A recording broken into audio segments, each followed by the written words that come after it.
theft, lavish spending on consultants and firing cycles have become ingrained.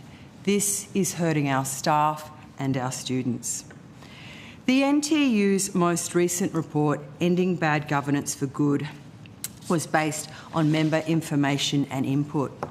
In this report, which we included with our submission, we highlight recent examples of poor governance, and I'd just like to quickly walk you through those. Over 300 senior executives are paid more than state premiers. The average Vice-Chancellor takes home more than $1 million each year. Universities spend up to $730 million in consulting in a single year. 68% of us, or of those who are employed in higher education, are employed on an insecure basis. Systemic wage theft totals $271 million. 271 million. But this, we argue, is only the tip of the iceberg, because we know universities have set aside another $168 million. Universities fail when it comes to workforce planning, leading to a redundancy merry-go-round.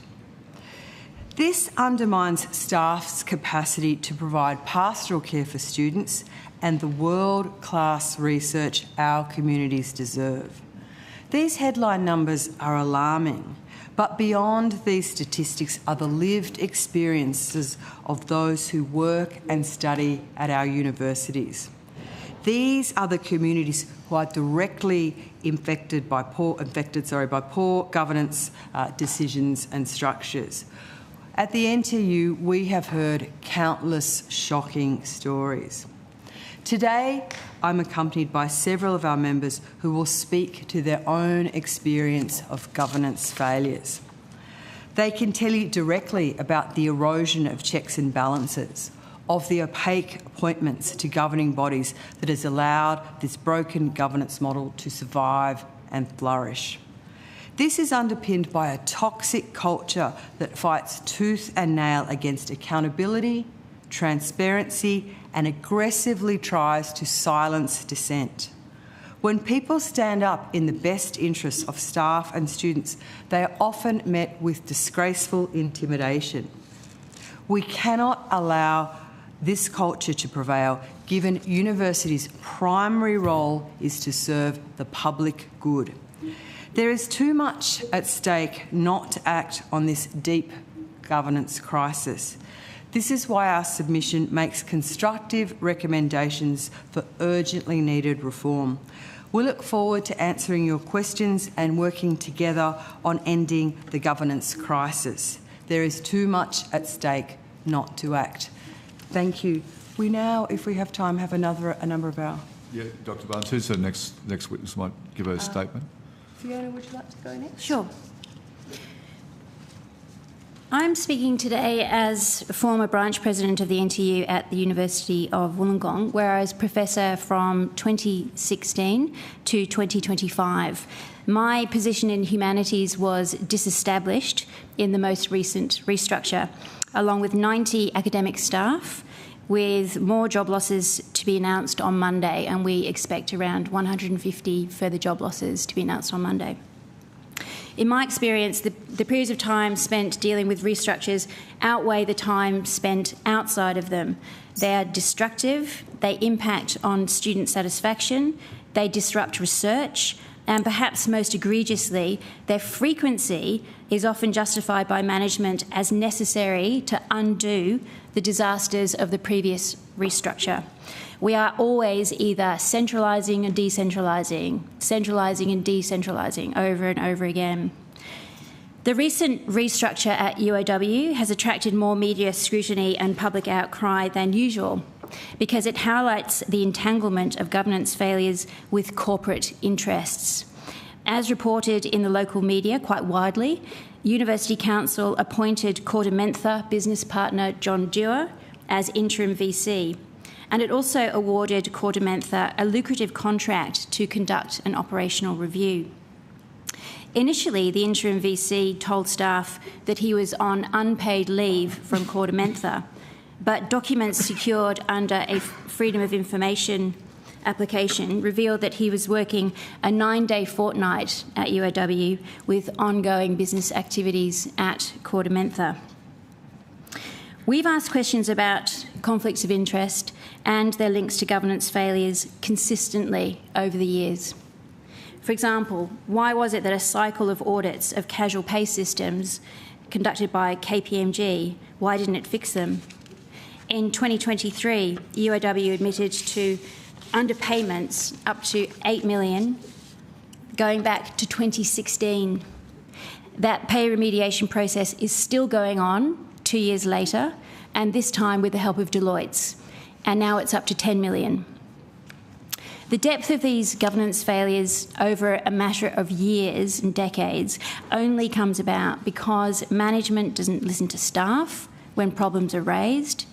It hires external consultancies who keep their reports secret. It doesn't aim for systemic reform, and only when pushed blames problems on previous leadership rather than current practices. None of this inspires confidence. University councils are dominated by corporate interests, where experience in tertiary education is largely absent. So transparency and accountability are major problems. Governance failures, including signing private partnership deals with third parties that leave the university saddled with $169 million in real estate debts, or underpayment errors going back to 2016. These do not result in council members having to resign or change practices, but it does result in another round of job losses for staff. We must have better systems in place for preventing corporate conflicts of interest from becoming a governance norm. At the heart of this is the need for greater transparency, accountability, and greatly increased inclusion of staff and students in decision-making at every level, but especially at university council level. Thank you. Dr. Barnes, who's next? Dr. Matthew Abbott. Dr. Abbott. Thank you. I'm the branch president of the NTU at Federation University, Australia. That's a small regional institution in Victoria, where I've also been elected twice now as the sole staff member on Federation University Council. Now, our institution has faced very serious challenges since the beginning of the COVID period, with huge declines in student numbers leading to large budget deficits, constant restructuring and cuts that often appear to be irrational, including mass redundancies almost every year since 2020. Both the closure and the opening of new campuses and, despite the university's financial problems, huge increases on university revenue spent on consultancies. So Fed Uni has become a very difficult place to work and to teach, with staff now operating in the context of a culture of fear and uncertainty. And this has a direct negative impact on the quality of the work we do for our students. My own experiences as a staff-elected councillor reflect these problems and, from a governance perspective, reflect what I regard as hostility towards staff members who ask questions or raise concerns about the decisions and behaviour of management. I've been subject to intimidation, vilification, attempts at silencing, and what appeared to me to be threatening behaviour from the Chair of Council, our university's Chancellor, Terry Moran. I'll just go through a few examples of these experiences for you. I was excluded from an item in my very first council meeting upon being elected, and not informed of this until I read the minutes of that meeting. I was told by a former council secretary that raising items for discussion is not the done thing, and since then I've been criticised when I've attempted to do so. I've had my contributions mocked by the Chair, the Chancellor, who's also interrupted me on several occasions and moved the discussion onward before I've been able to share my views and ask questions. Last year, the Chancellor sent a letter containing unfounded allegations and serious implications regarding my honesty and integrity. A letter that went to senior staff across the university, including some of my colleagues, supervisors and so on, as well as counsellors. I was then unable to exercise a right of reply to this letter, as requests from me that my reply be sent to the recipients of the Chancellor's letter were denied. I was once called into a meeting by the Chancellor where I was instructed to quieten down in relation to my role as spokesperson of the Fed Uni NTU branch. Those were the words used, I remember them well as similar words to that effect, and I found that instruction to be threatening. The Chancellor has also shouted at me repeatedly in meetings, and that has also felt like an attempt to intimidate and silence. So these and other experiences are, in my view, highly problematic from the perspective of the treatment of staff members at our institution. But to bring this back to the theme of this important inquiry, it's also highly problematic from the perspective of governance. It's crucial that the staff voice is heard at every level in a university, including and especially at a university council. But my experience tells me that when that voice is raised, the response is one of intimidation, vilification, exclusion, and attempts at silencing. Thank you. Thank you. Dr. Barnes, is that? Professor Andrea Lamont-Mills. Thank you, Professor. Thank you, Senators. I'm the NTU branch president at the University of Southern Queensland, and I've been at the university since 2000. And I've never seen staff so disempowered, distressed, and disheartened as I do now. At my university, there's a culture where senior executive decisions are beyond question. For example, in the last round of bargaining, the NTU fought against the removal of the right for staff to have an independent panel review of an ill health employment termination decision, because senior executives saw the review as questioning the decision of the Vice-Chancellor. At a recent all-staff forum, a member asked for an explanation on spending decisions that were not teaching or research related, only for one of the senior executives to advance towards them, finger pointed, admonishing them for asking the question.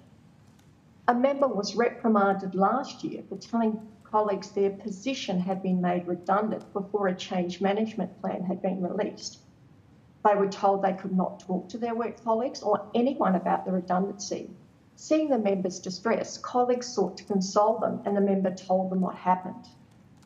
University of Southern Queensland staff are afraid to speak out for fear they will be targeted in the next round of redundancies, which are coming in March. Staff are told they cannot share all-staff forum information, for it's shared with them in confidence and not to be externally distributed.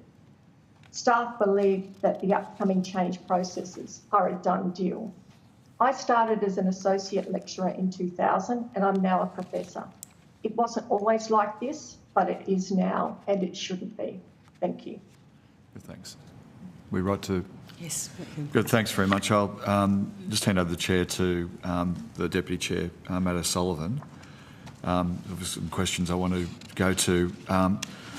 Look, first of all, the picture you've created is that there's a serious question about universities being challenged about decisions being made, and of course, you've outlined the substantial underpayments, hundreds of millions of dollars.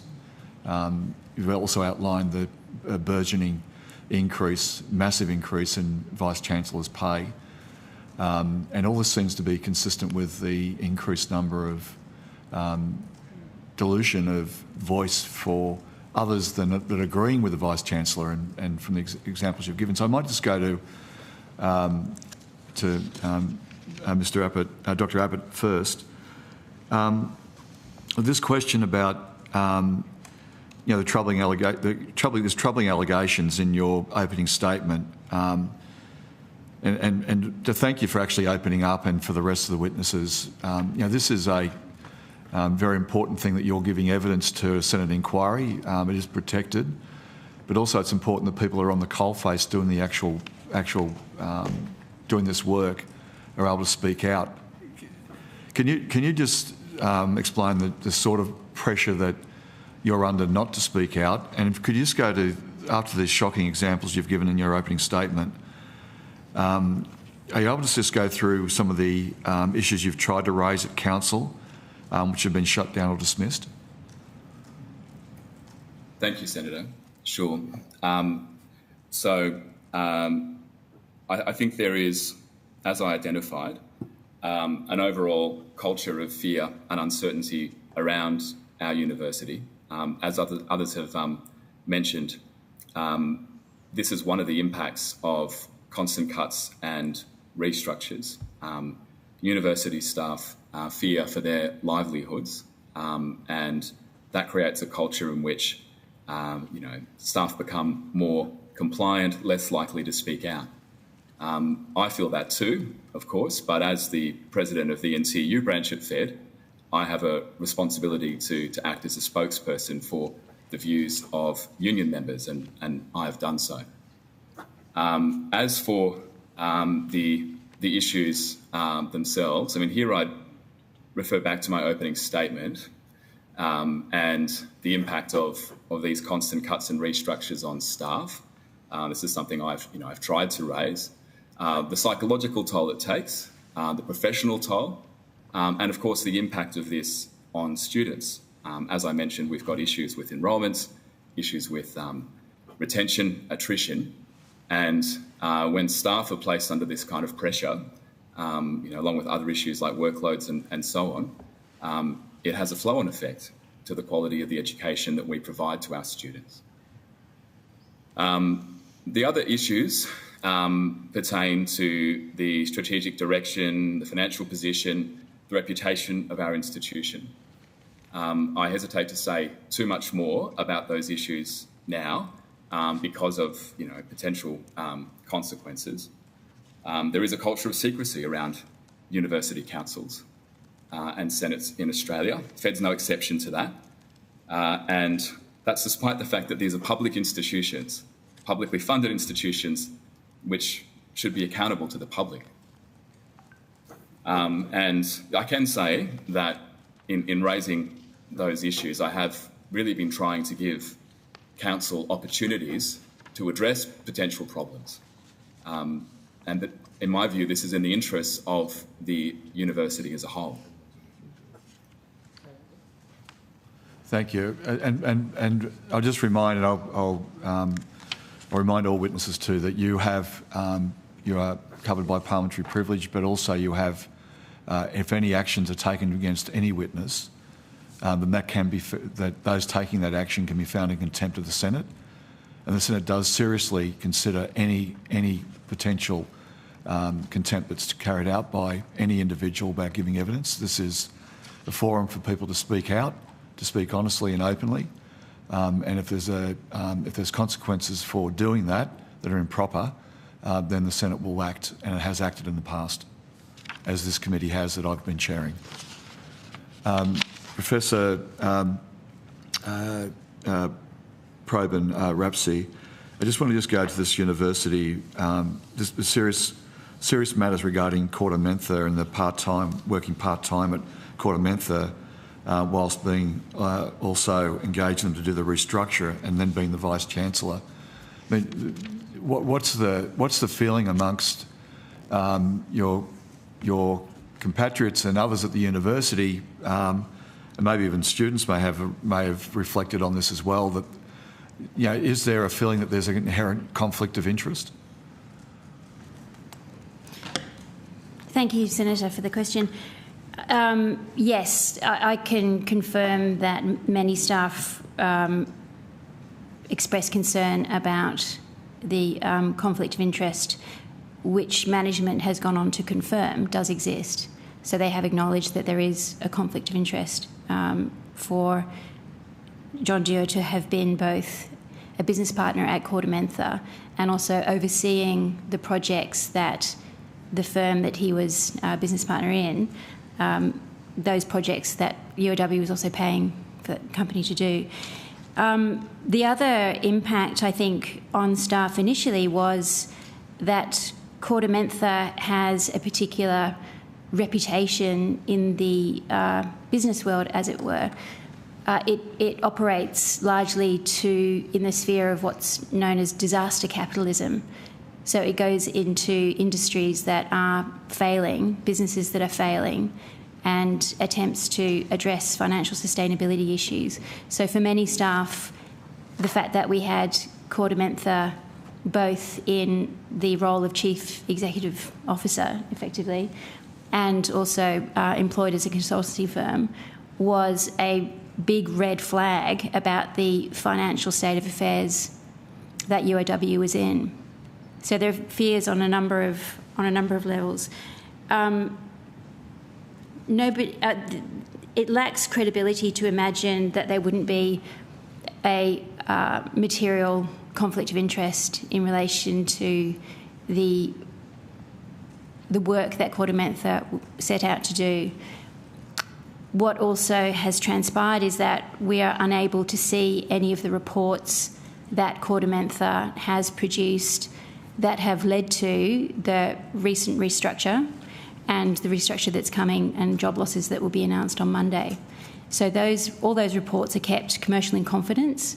So we can't even see what taxpayers' money has paid for in terms of a report that goes into restructuring the university yet again.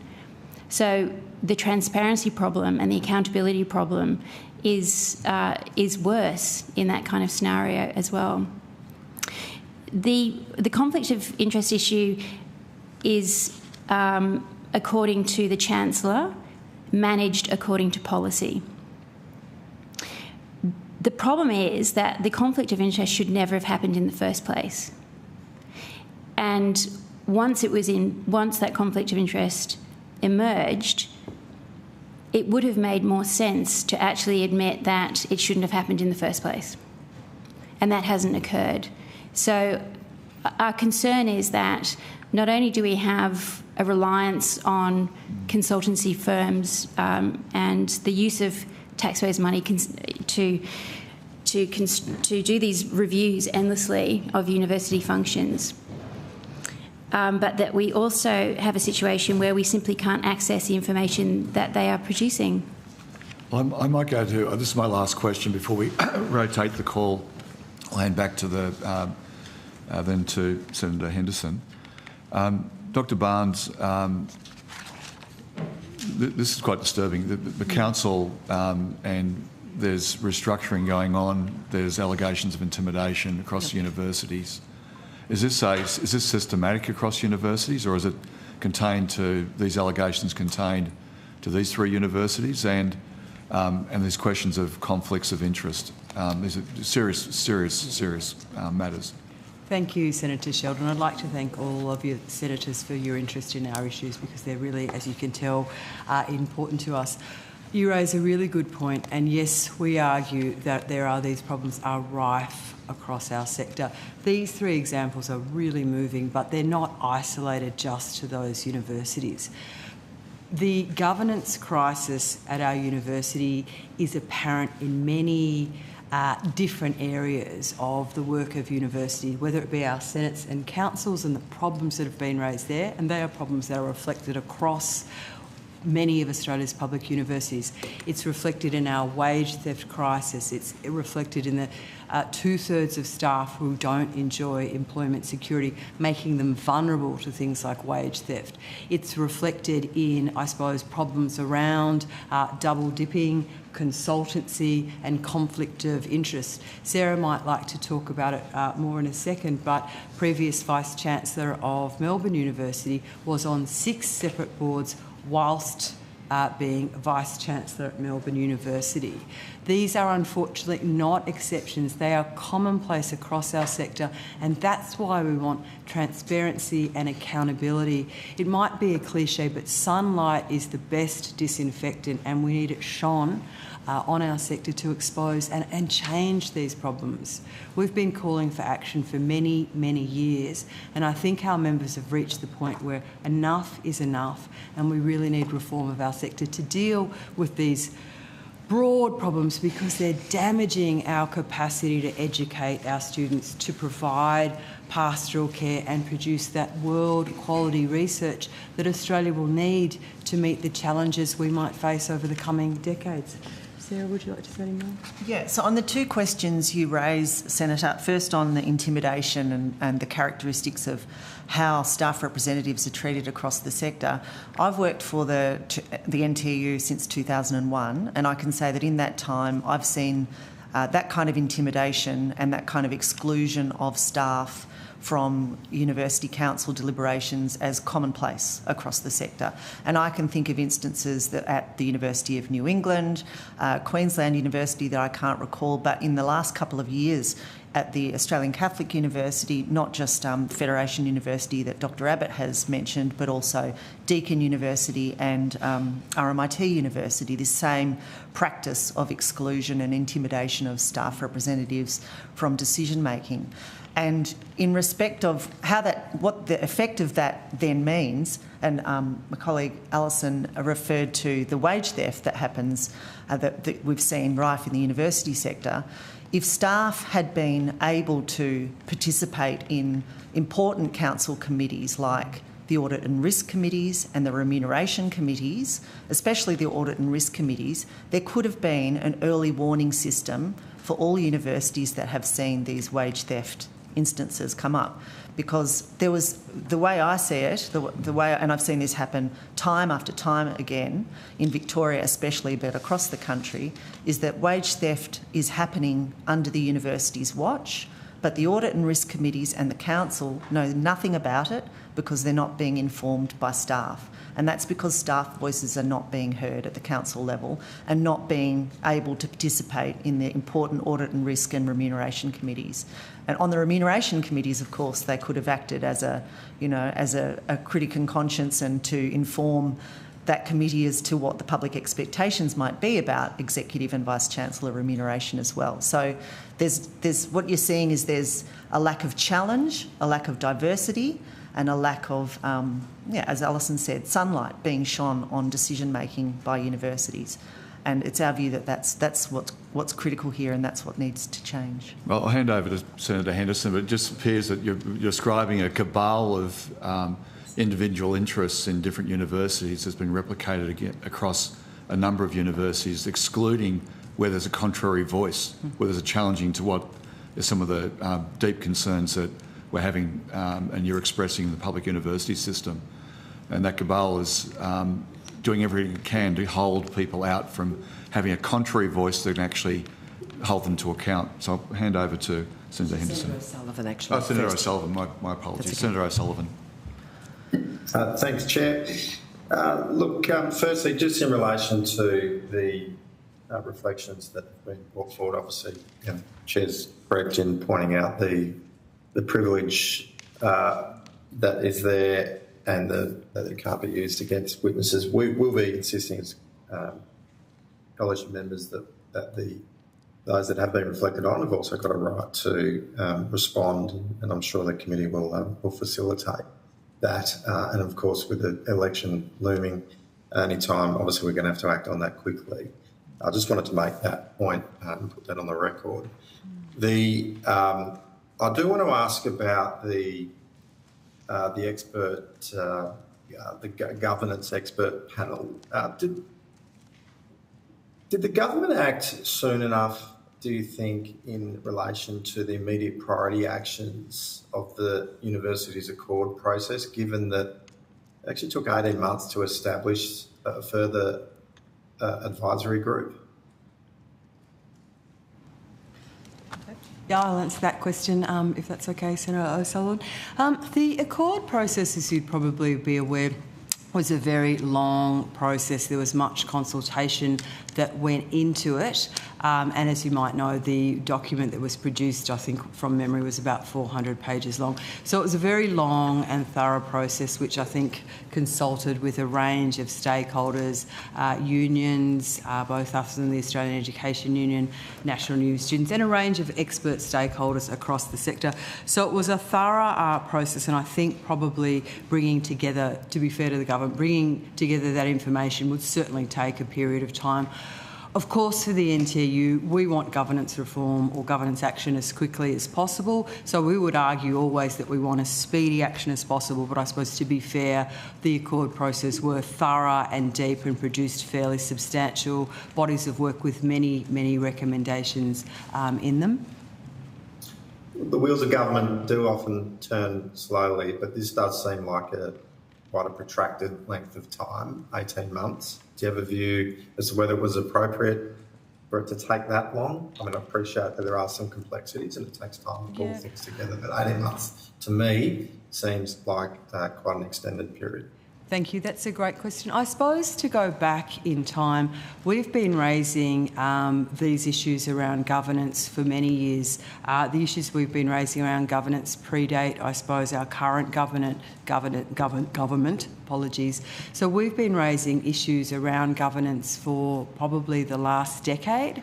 So we've been campaigning actively with governments of all persuasions for change and a real look at what's happening across our sector, and been pushing the case for urgent reform. So we think it's been incumbent on governments of all persuasions to act, and we're finally, I suppose, seeing some action, which we're really grateful for. So it was a priority action.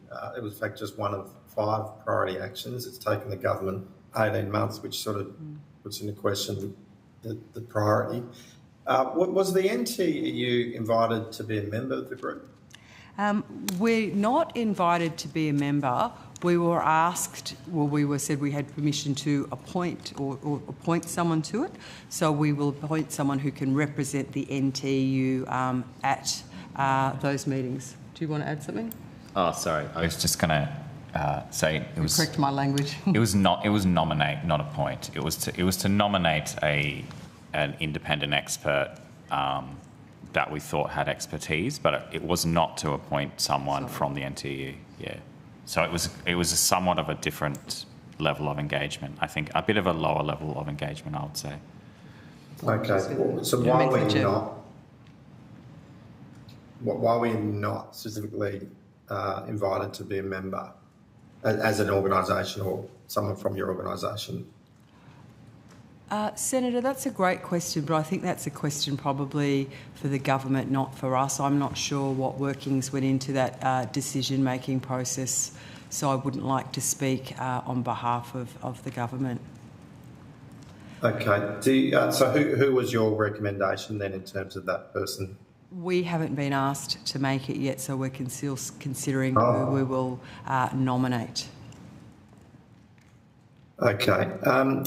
In the department's submission, they say that the NTU and the National Union of Students will play a strong and active role in the council. How will we be playing that strong and active role? I don't have a copy of the department submission with me, so I'd like to see. Have they had that conversation with you that they want you to play a strong and active role? I think the government certainly has. I mean, in conversations with the government, I think they've certainly been very willing and welcome to engage with our membership. I think that, they have listened to the stories that we've been telling, as have, politicians more broadly. We have for many years been lobbying around these issues. We, for example, brought members to Parliament who are working at GO8 universities, but because they're employed insecurely, are struggling to pay rent and feed their children. So my understanding is that the government has certainly taken these issues seriously. I suppose, apart from, how the government has, the time it might have taken and the like, I think for us too, the real challenge has been the inaction of our employers. We've been raising these issues of governance with university management, as I said, for the last decade. And I think what is very disheartening for our members is that university management have failed to take action. They have exacerbated, and the decisions that management have made have really exacerbated the problems that you've heard our members talk about, whether that be intimidation. Where is the action on wage theft from university executive? Where is the action on executive pay? Where is the action on changing the employment relationship so that people enjoy employment security, so that they can, pay their rent without stress, so that they have that security, which means they can deliver more in our classrooms for our students, so that they can produce, as I said earlier, world-class research. Thank you. So have you been able to put these recommendations around governance directly to Minister Clare? The recommendations in our submission, we've made our submission. Yes, and just around the concerns that you raise and have been raised here this morning and in your submission. Yeah, we've been raising with all politicians, as I said earlier, these issues. Sorry, my question specifically to Minister Clare. Yes, we have raised these issues with Minister Clare, and for example, we sent our good governance report to all politicians across the political spectrum and have sought meetings. So we've been lobbying hard, and we've certainly raised these issues with Minister Clare. So he's made an active decision though to not put you on the expert advisory panel.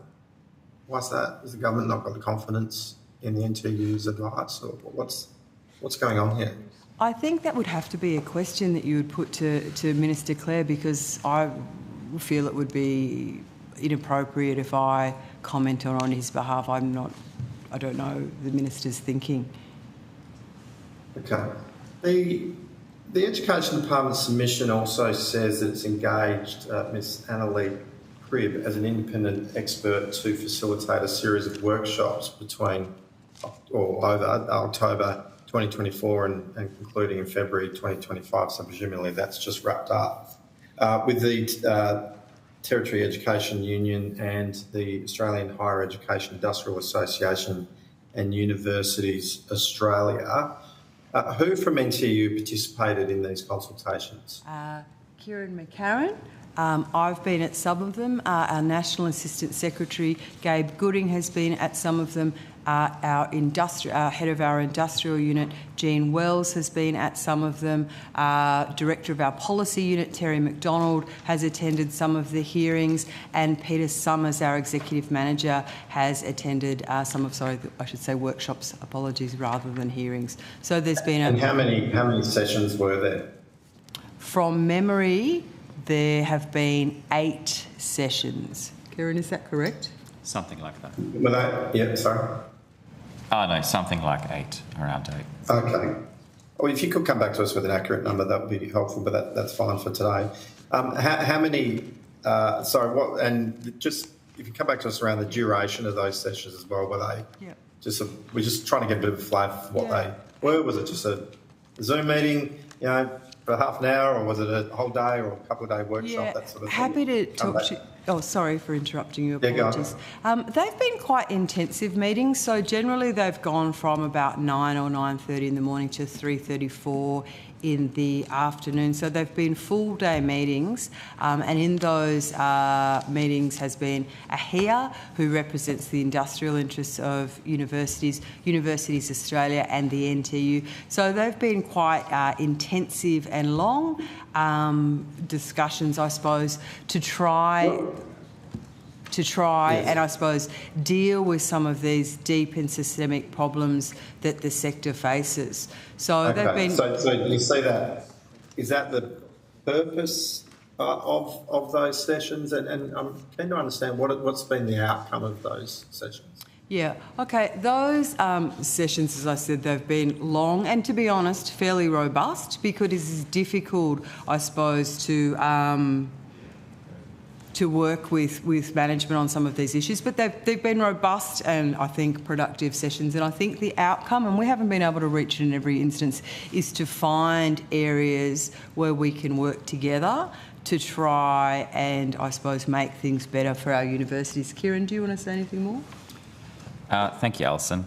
I'll just briefly add that, Senator, the outcome was a report produced by Annalee Cribb that contains a series of recommendations, which are mostly consensus recommendations on improving university governance and addressing other systemic issues that the Accord identified that meant that universities were no longer exemplary employers. So it contains recommendations regarding a new category of employment called CCFE, recommendations regarding fixing the insecure work crisis. And so our understanding is that that report is going to the government and to the minister for their consideration, and we hope that something comes from it. Okay. Have you shared those outcomes with your members? We've had Sorry, Kieran. The report isn't public at this stage, so when it is, or if it is made public, we certainly be happy to share those recommendations with our members.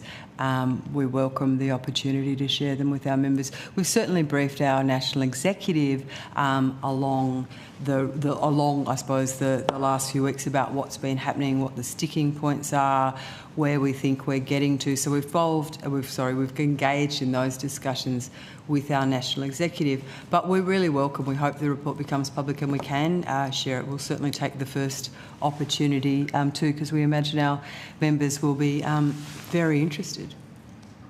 Is there anything you wanted to add? Thanks. The chair's winding me up on WhatsApp, so I've got to hand over the call. Thanks. Thank you, Senator. Thank you, Senator. Senator Faruqi. Thank you, Chair. Good morning, everyone. I should declare up front that I'm a member of the National Tertiary Education Union, and I do also want to thank you all for sharing the very harrowing experiences. It is not an easy thing to do, and it does take a lot of courage, so thank you so much for doing that. The shocking depth and breadth of the impacts of the corporate university were laid bare by the NTEU's report, Ending Bad Governance for Good, which we produced last year, and it highlighted splurge and largesse of the executive class, conflicts of interest, as you pointed out today, the intimidation that you pointed out today, obscene VC salaries at the time when wage theft is rife and insecure work and poor workforce planning is going on, and the list just goes on. And I think, Dr. Barnes, you kind of alluded to this, but this governance crisis, this bad governance, has it slowly crept up? And what role have governments of both stripes played in building up this crisis of bad governance and corporatization of universities? So, for instance, is the funding cuts over decades, have that played a role? The focus of shifting universities towards producing just job-ready graduates rather than being places of learning, or not fixing insecure work, have all those played into this crisis that we see today? Thank you, Senator Faruqi. That's an excellent question. As you note, the governance crisis has been coming across our university for many, many decades. And I think part of the central problem, as you allude to, is cuts to public education. And we strongly argue that we need increased funding for public education. But underneath those funding issues, I suppose vice-chancellors and university executives have certainly made decisions that are short-term, poorly planned, and have really adverse outcome for staff and for students. So funding is certainly an issue, but I think it's the choices that are made under that which are also very problematic. As you alluded to with the jobs ready graduate, that's had a really damaging impact on our sector. I noticed that Universities Australia, who politely clapped it through at the time, have recently come out and condemned it, but I think it is now universally seen as perhaps very, very damaging to our sector. We also lost between 30 estimates. There are estimates of between 30 and 35,000 jobs during COVID. This has had a terrible impact on our university. We see staff who are stretched and at breaking point. We are seeing a crisis of well-being. Anecdotally, we hear the most distressing stories about the impact of overwork.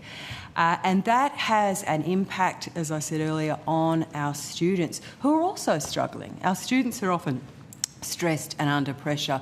So we need, we need those people in our universities teaching our students, providing that pastoral care, the stripping back of services that provide support to students who may be having any number of issues, whether they be issues around learning and teaching or issues around wellbeing. We need those people in our classrooms.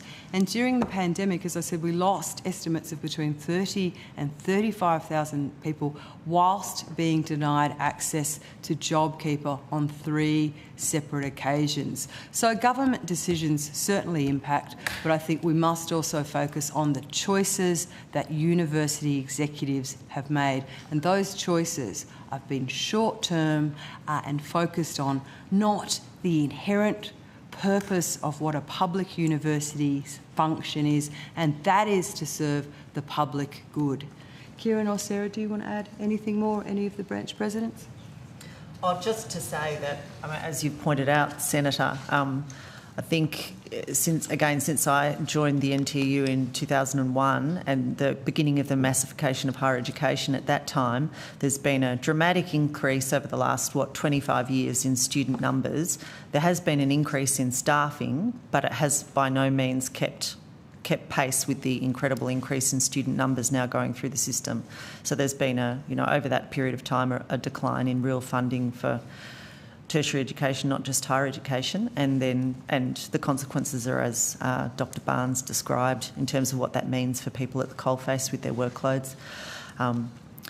People often think that the tertiary sector and the higher education sector is this somewhat privileged class, but the stories that I've heard about people literally fainting in the tram because they haven't had enough time to eat between classes, and stories like that has been, pretty heartbreaking and consistent across the sector. I just want to go to Universities Australia's submission. It's a 1.5-page submission that suggests that governance is a matter that falls largely outside their remit, despite the organisation sitting on the government's expert panel on university governance. Do you think that's a complete cop-out from Universities Australia? Thank you, Senator Faruqi. To be honest, I have not read their submission, so I'm going to take what you say, as said.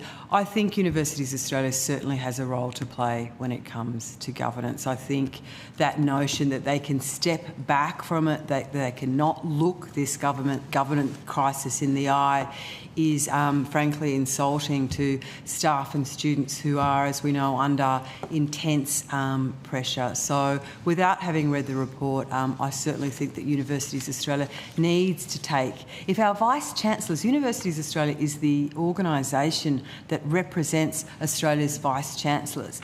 If they're saying they're not responsible for the governance crisis, then who is? Who do we hold accountable? So I think it is, I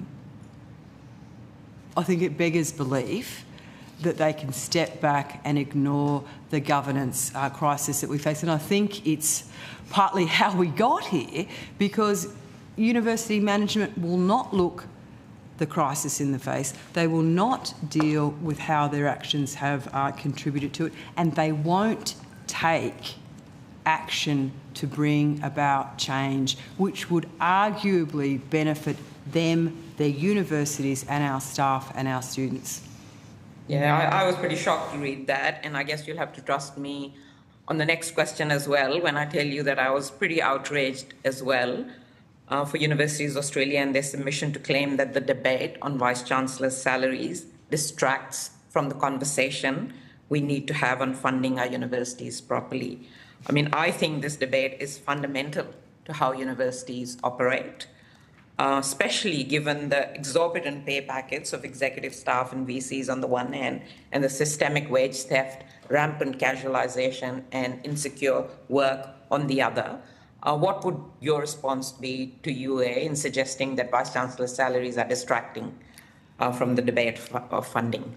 We've had over 150,000 people who work across our sector have their wages stolen. I've yet to encounter a Vice-Chancellor who's had their wages stolen. It's not just, however, Vice-Chancellor salaries. Look at those 306 people, or university executives, who earn more than state premiers. Monash University alone has 16 people, 16 senior executives who earn more than the state premier. I think the argument that that Vice-Chancellor remuneration is a distraction, again, points to a failure to want to look the problems in the face. University Vice-Chancellors need to be held accountable. We need the public to examine their remuneration packages. We need open and honest discussion around those questions. And I think many of our members and people who work across higher education would feel very firmly that that was a slap in the face to all the issues that they have been raising for many, many years. Sarah, I think you want to say something. Yeah, Senator, I think that what you described there is an example of what I was trying to talk about before, being this sort of sense of groupthink at university council level.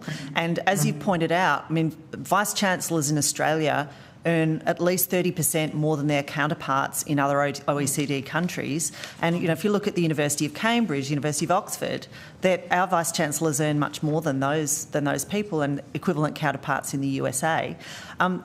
The reason why I wanted to describe it that way is because these people can view themselves as being appropriately compared against CEOs of Macquarie Bank and Australia Post, not to the Vice-Chancellery class, not within academia. So this is the corporatisation that you're seeing in the way that that's just the Universities Australia sees themselves. They compare themselves as part of the corporate class. Well, VC salaries are set by university councils. And we know that the composition of those councils, as other bodies around the universities, have dramatically shifted from, elected staff and students to more and more appointed and corporate members. How important is cleaning up university councils and bodies so that they have elected staff and students are run by them, have at least a proportional impact, and not appointed corporate elites? And will cleaning up these bodies help lead to a more democratic institutions, which better serves the public interest? Thank you, Senator Faruqi, and I'm sure our branch presidents would have something they would like to say about it. But you're absolutely right. We need to have a brush put through our senates and councils to ensure that they are performing their proper functions with regards to good governance and the hallmarks of good governance: accountability, transparency, openness, so that, you know, people are aware, people aren't censored, all the issues that Dr Abbott and our other branch presidents have talked about today. So with regards to, I suppose, the hierarchy of issues that our members care about, I think insecure work, because as we've said, 2/3 of the sector don't enjoy employment security, and that has consequences for all members of staff. And the other key issue is, as you've said, senates and councils. We need staff and students' voices to be heard. We need our institutions to be more transparent. They're public universities. They need to be transparent so the public, so that everybody knows what's going on. But I might see if... Yeah. Thank you for that question, Senator Faruqi. Yes, we think that the reform of university councils is absolutely central to this. And of course, because universities are constituted at a state level, this also then involves changes to the state legislation that creates universities. Not only do we need to adjust the proportion of staff and student representation onto university councils and make sure that there is sufficient and adequate representation of the diversity of staff and students, there also needs to be a correction at a cultural level about the importance of university council being transparent and accountable.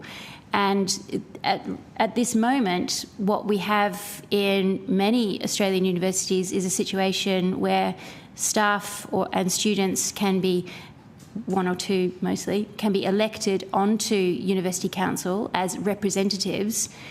However, once they are on University Council, they are effectively unable to represent because they are bound in confidentiality agreements, in commercial in confidence. They are unable to actually return the favour of representation to those who have elected them into those positions. So that cultural problem, and a problem around commercial in confidence in particular, and the assumption that everything that happens at University Council has to be kept secret, absolutely needs to change. We have very little access to seeing what University Council is discussing, how decisions are made. We don't see minutes. We barely get any kind of interaction with University Council members. We've got into the habit of writing our letters directly to University Council members, and I can tell you we never get a reply. But we do occasionally get a reply from the Chancellor. So there's a whole series of changes that need to happen. They don't operate in the same way that the rest of the university does, in that kind of collegial manner, or the way in which the university should be behaving. And increasingly, they're also taking on much greater responsibility for running the university when they actually are obliged to listen to the advice of important governing bodies such as academic senates. That is increasingly also not occurring. So we've got a whole series of interconnected problems, but absolutely agree, University Council is desperate for reform. Thank you, and I have a few more questions, but the Chair has told me my time is up. So thank you very much. I'll put them on notice. Good. Thank you, Senator Faruqi. I'll just hand over the chair to Senator O'Sullivan. This question of the, this real question that been raised is, so the lack of shame of the universities of Australia. It's almost breathtaking when they're putting such a short representation about what they think should be happening on governance, and obviously not accepting their important role that they should be playing in the governance of our universities, and particularly in light of the matters you've been raising now, but also over 10 years. Dr. Barnes, you mentioned in your earlier answers to some questioning that you've been lobbying and the National Tertiary Education Union with many academics across a wide field of endeavours across the Australian community, training our young, looking at how better ways of actually performing as a country. But a lot of those issues you've been raising for a decade have been falling on deaf ears. How would you describe the improvements in governance as being the current government? Is that the first time that you've seen government improvements taking place, and how critical is that as a stage forward to improving governance and culture? And I note the cultural questions that were raised before. Yeah. Thank you, Senator Shelton. As I said, we've been raising, or as you noted, we've been raising issues of governance for at least a decade because they're of such paramount importance to our members. And it's taken us a very long time to even get to this point. Our members were so excited when this, for example, this Senate inquiry was called, because we feel that we have been not listened to. So there's a range of governance, I suppose. There's this inquiry, there's the expert council, and there's the workshops that the Senator referred to. And so we're really pleased that governance finally appears to be making it onto the agenda. We've been arguing for such a long time. We've had 400 submissions, I think, to this. We've had thousands of people contribute to our governance horror stories, take the time to write to us, and we're incredibly relieved that finally there seems to be some action or an investigation into governance and some awareness of what's actually happening on our campuses, because we've been, as I said, as you know, raising these issues for a very long time. Sarah, Kieran, do you want to add anything? So we're pleased that, I suppose in a nutshell, we're very pleased that action is finally being taken, and we hope that any recommendations that might come from this inquiry feed into those other governance processes that are taking place so that they all talk to each other and produce better outcomes for our sector, which serve and meet the needs of staff and students, but Australian society more broadly. And part of that mosaic of governance questions, transparency, the new governance committees that are being set up, this inquiry and others. If you've got some comments about the Tertiary Education Quality and Standards Agency and what some of the reforms that might need to be done there, have you got some observations that would be useful for this committee to be considering? I might pass to Kieran in a second, but our members have been increasingly frustrated over a number of years with TEXA. They have raised, I suppose, issues of wage theft. They've raised those problems that they're confronting. They've certainly raised them with us, and we've raised them with TEXA, and they've raised them, I think, individually with TEXA over many years. And there's been a real sense of frustration because it's this sense that TEXA is a bit of a toothless tiger, that it won't step in and deal with this really these deep-seated problems. So we would really argue that TEXA, and I think TEXA has made similar suggestions in its own submission, that TEXA needs more enhanced powers to deal with these problems, but also remedies or penalties that are more appropriate to the sector so that they have a range of problems to ways to deal with the problems that are emerging. So we would certainly support calls for enhanced powers for TEXA and also an increase in the range of penalties that they're able to apply. Kieran? Thanks, Alison, for that answer. I think I'll just also add that we really see that there's two issues with TEXA. So the threshold standards are too high level and vague, especially when it comes to governance and staffing. And the second issue is that the enforcement powers are either too weak, it's too complicated for TEXA to access them, or they're just simply inappropriate. So deregistration, for example, is just an inappropriate overkill to deal with the issues that our members face. Having everyone lose their jobs and the university shut down doesn't solve wage theft, and it doesn't help the community, so it's not an appropriate power.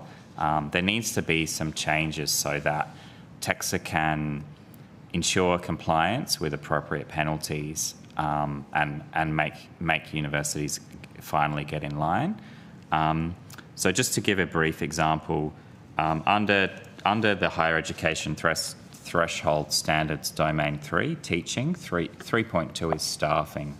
So there's currently a requirement that, and I'll just read this, point A, there is a requirement that staff have knowledge of contemporary developments in the discipline or field which is informed by continuing scholarship or research or advances in practice. So there's actually already a legislative requirement that any person teaching in higher education needs to be engaged in continuing scholarship and research. So that's your traditional 40-40-20 academic. So they do teaching, they do scholarship, and they do research.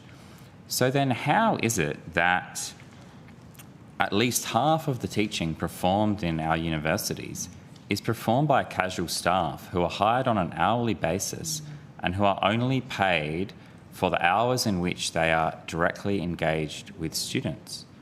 So how has it been ensured that they're performing scholarship and research? Because they're simply not paid to do that. There's an assumption made that they'll just do that in their own time, and that's unpaid work. And this is an example of an issue that TEXA is aware of, but they don't have any appropriate tools to deal with it. Thank you. Just a brief question from Senator Brown as well, and then I'll go to Senator Henderson. Thanks, Chair. My question is to Professor Lamont-Mills. And first of all, I'd just like to thank you all for sharing your experiences with us today. Professor Lamont-Mills, you spoke in your opening remarks about disempowerment, and that's a common theme with the stories we're hearing here this morning. What does that look like in your experience, and what sort of impact does it have? Thank you, Senator, for the question. So disempowerment, using some examples, are when the University of Southern Queensland is a predominantly online teaching university. So when staff lack autonomy over how they can structure their courses, how they can structure student learning. So, for example, we have students who use a study desk, which is an online teaching space. Staff can't organise that study desk so it looks different from other study desks. There's a really controlling and, constricting of how you can present your teaching materials. You have to have an early assessment item at a particular time point, regardless of whether that's actually appropriate pedagogically for your course. It's very much a one-size-fits-all.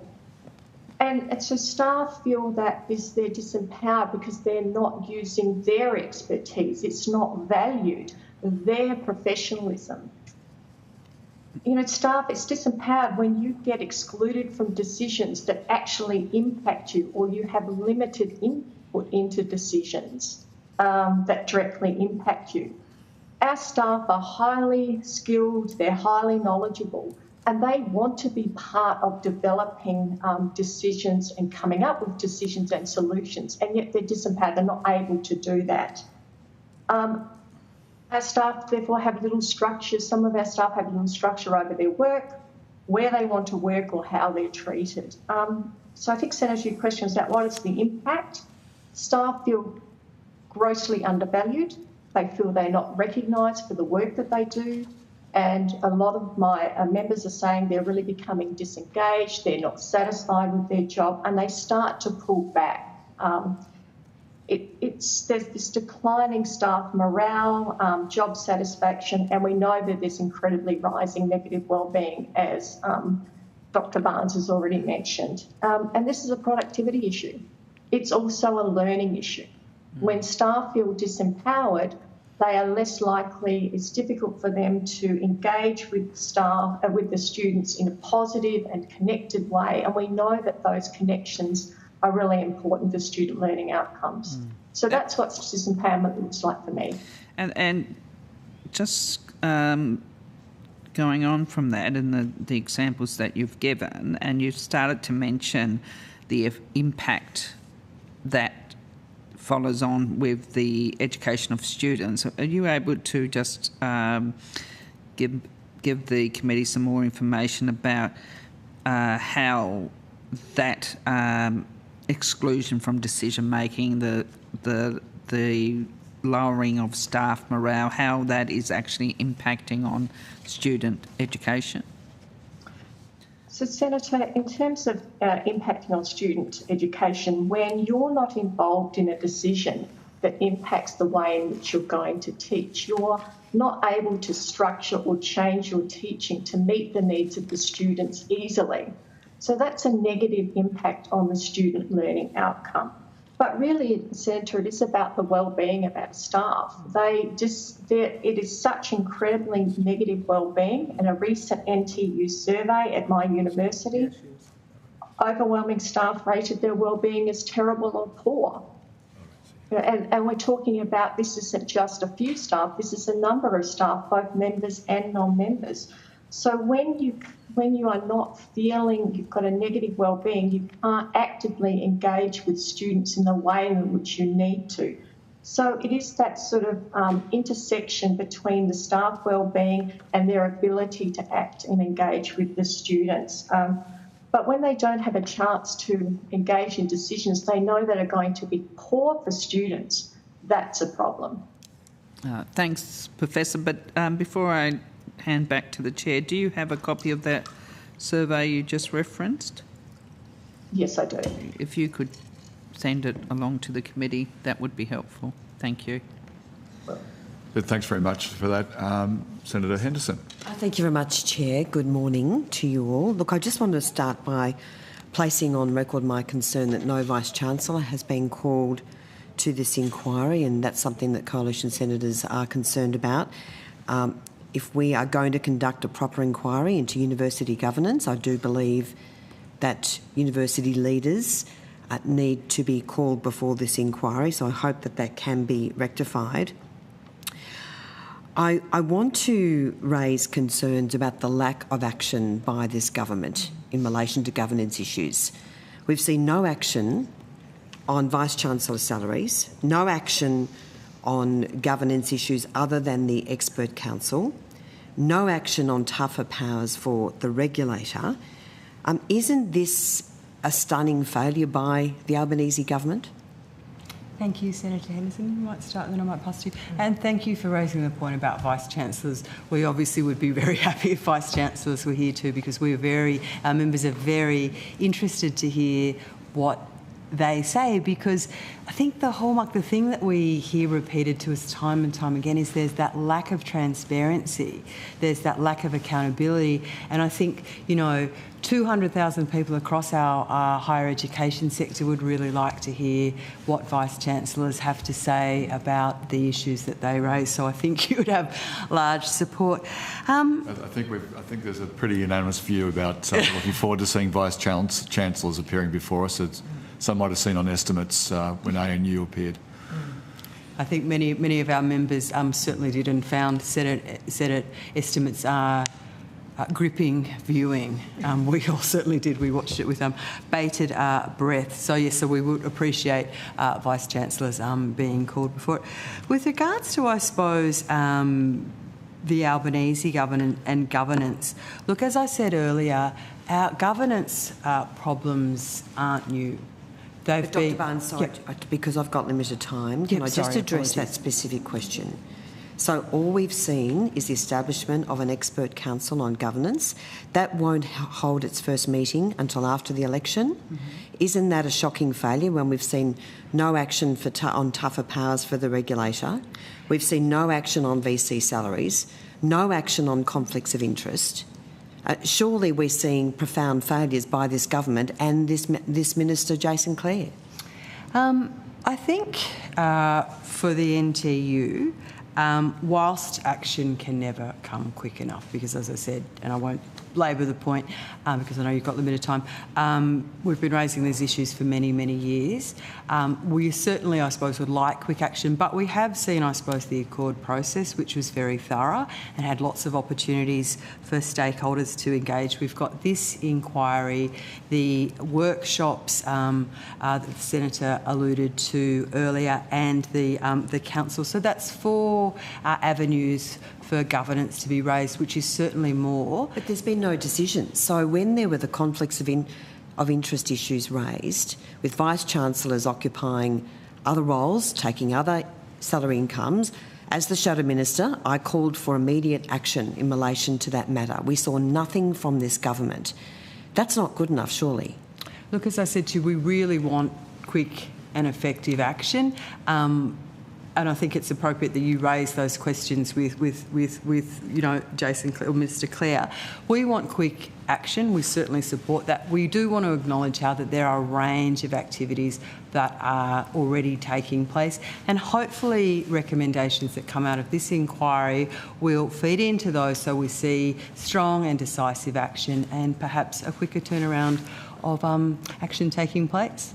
So the Coalition has announced that Vice-Chancellor salaries should be referred to the Remuneration Tribunal to be independently determined.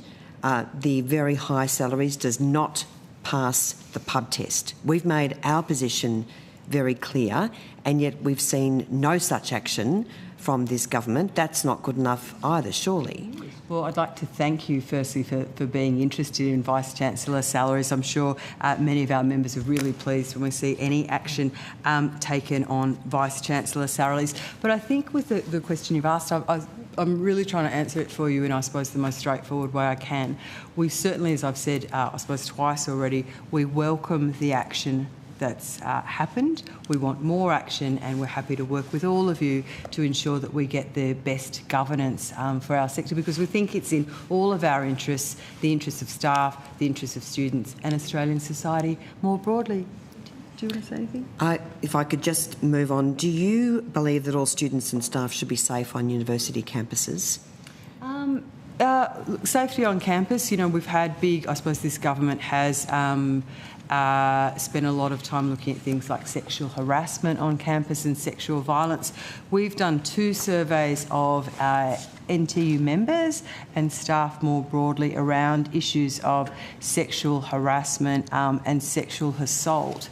And the findings from those surveys were certainly really, I think, make for disturbing reading. Again, about the failures of Vice-Chancellors to put an end to things like sort of sexual harassment. But one of the core responsibilities of your union is to stand up for all staff, for all academics who are members of your union. So, and we've heard in this committee in previous hearings that Jewish academics feel very betrayed by your union. They don't feel that you've backed them in when they have been subject to harassment and vilification, shocking anti-Semitic conduct. So can I put to you there are also some big governance issues with your union when your members, not all of your members, feel supported? The terms of reference, thank you, Senator, that's a great question. The terms of this reference of this committee about university governance, we have Jewish members who may have raised complaints, we have Jewish members who have supported our position. Our membership is a very broad and diverse church. The NTU, we would argue, other unions might disagree with us. But everyone deserves to be safe on the university campus, including Jewish academics. Surely. If we let Dr. Barnes answer the question. Dr. Barnes. The NTU is arguably the most democratic union in the country. We have over 800 elected positions. We have branches. We have a national council and a national executive that make decisions. We have a very broad base of membership. We have members who are coalition voters, we have members who are Greens voters, we have members from who are ALP voters. We have a number of political tendencies across our union and different views. We have members who have very strong views on these questions.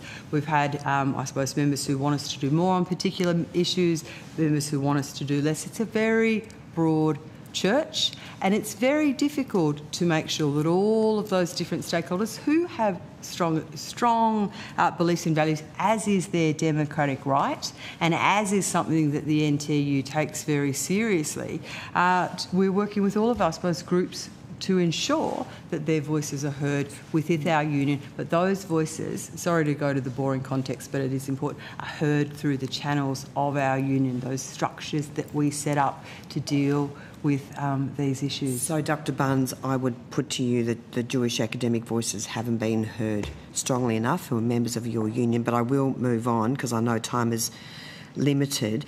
Do you support Vice-Chancellor salaries being referred to the Remuneration Tribunal? Kieran, do you have a view on that? Look, we're happy to see any mechanisms that deal with the issue come into place. So whether it is the Remuneration Tribunal, I think that could well be appropriate.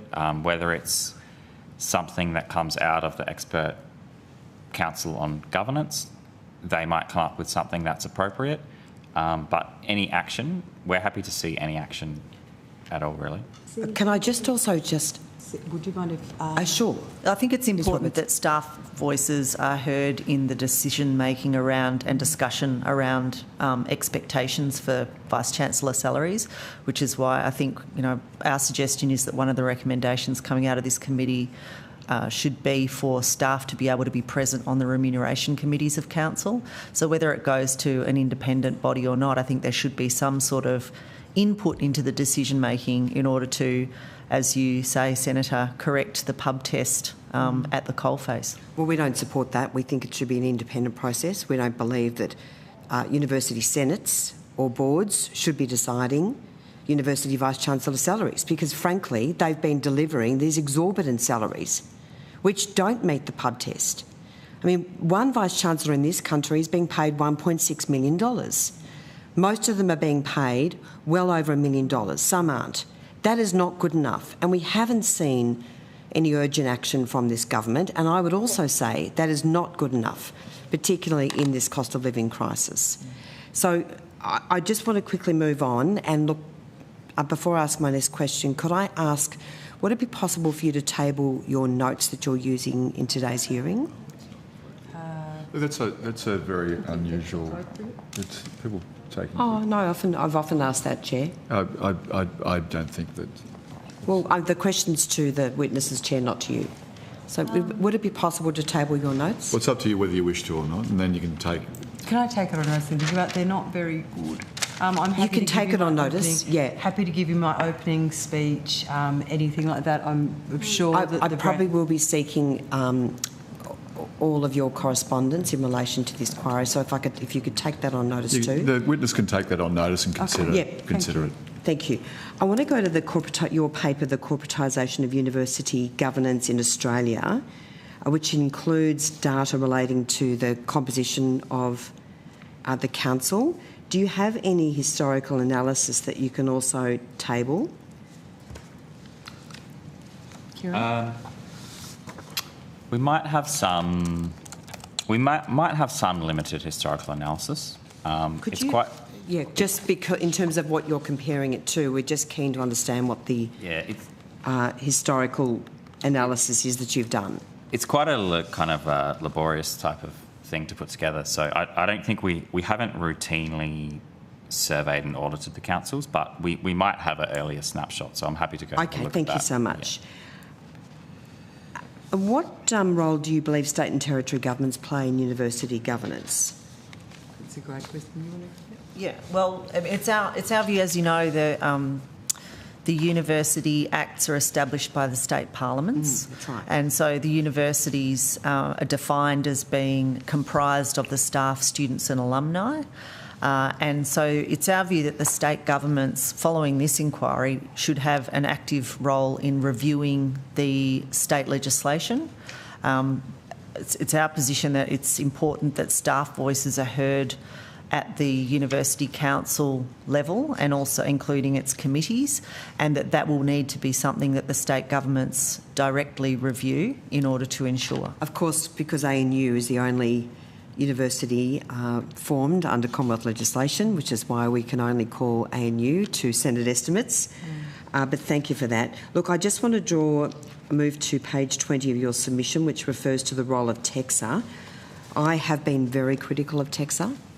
TEXA has sat on its hands for far too long. I had to make the Deputy Secretary aware of TEXA's powers, which include the power to make recommendations to the Minister about changes to its own functions and other matters concerned with the regulation of higher education.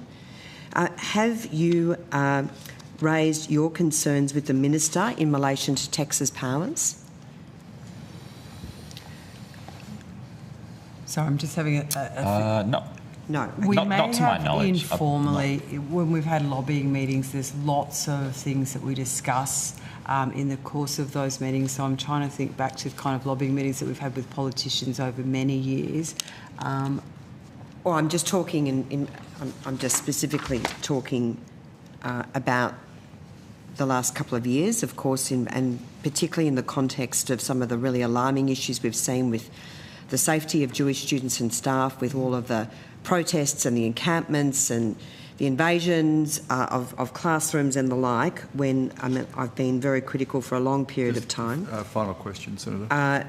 So, all right, if you haven't written to the Minister on that, can I also just ask you, you've talked about the payment of these very high salaries to a large number of university personnel. Could I ask you to table the information that you have in relation to those salaries, or are you only relying on annual reports, which of course are not disclosed? And would you like to see those salaries properly disclosed over a certain threshold? Thank you, Senator. The data we have is already in one of the attachments to our submission. So the table in the Ending Bad Governance, this table here, that's already been provided. To produce this table, we relied on what is published in annual reports, which is a little bit vague. So we would like to see more transparency. And what about? Final question. Sure. So I mean, I even had a look at some information recently where the head of the students' union at one university was being paid $260,000. It's a full-time position, but I was staggered by that sort of salary being paid. Can I ask about your salaries, and are you paid by your union as full-time members? Yeah. What sort of salaries do you earn? Are you able to put those? Our salaries are pegged to the weighted average of members in our union. So Could you just nominate what your salaries are? I can't tell you I think exactly. it's not a. We peg our salaries too. Can they? We can really, provide that. I don't think there's no problem about providing it, but but I think they can provide the salaries for. Chair, I'm entitled to ask that question, and I'm not reflecting on you. I'm just interested in. We're happy to provide you with all the salaries because they're pegged in how it's worked out. They're pegged to. Okay, if you can provide that to me on notice, I'd be grateful. They're on the public record as well. So none of you are being paid $400 or $500 or $600,000. Just checking. I was just going to to assist the senator as well. I don't need assistance, Chair. It's fine. No. It's assist the committee. Maybe I'll say it that way. The Fair Work Commission also has requirements about salaries as well, but disclosures. Disclosures. Yeah. And we're really happy to support you. So I'm paid like the average wage of a professor, and it goes. And down. what is that average wage of a professor? How it's pegged. I'll send you the exact. Are we talking $250,000 or so? Or? I don't think it's that high. It's less. It's less than that. Yeah. Over 200,000 though. For probably the General Secretary and the National President, yes. I'm not sure about other levels. Okay. So maybe 205, but I'll go and find you the Thank you, I appreciate that. They're all publicly available. We don't make any secret of it because that would be... Terrific. It's less than senators, I can tell you that. Less than Vice-Chancellors too. Including shadow ministers. A lot less than Vice-Chancellors. And shadow ministers and ministers. Thanks very much. If you've taken any questions on notice, could you please return those answers to the Secretariat by Wednesday, 26th of March 2025. And also there was some comments about having Vice-Chancellors here, as you'll be aware that the ANU was at estimates. It's certainly my desire, regardless of when the election is ultimately called, and this committee doesn't function, it's my desire to see Vice-Chancellors come before a Senate hearings as well. So I can assure NTU members and the community that all of us here will continue to pursue those matters. Thank you, Senator Sheldon. Thank you. Thank you all. Good, thanks very much. Thank you, Senator. Thank you. I'll just go on just a second, just break for a second while we're just changing over.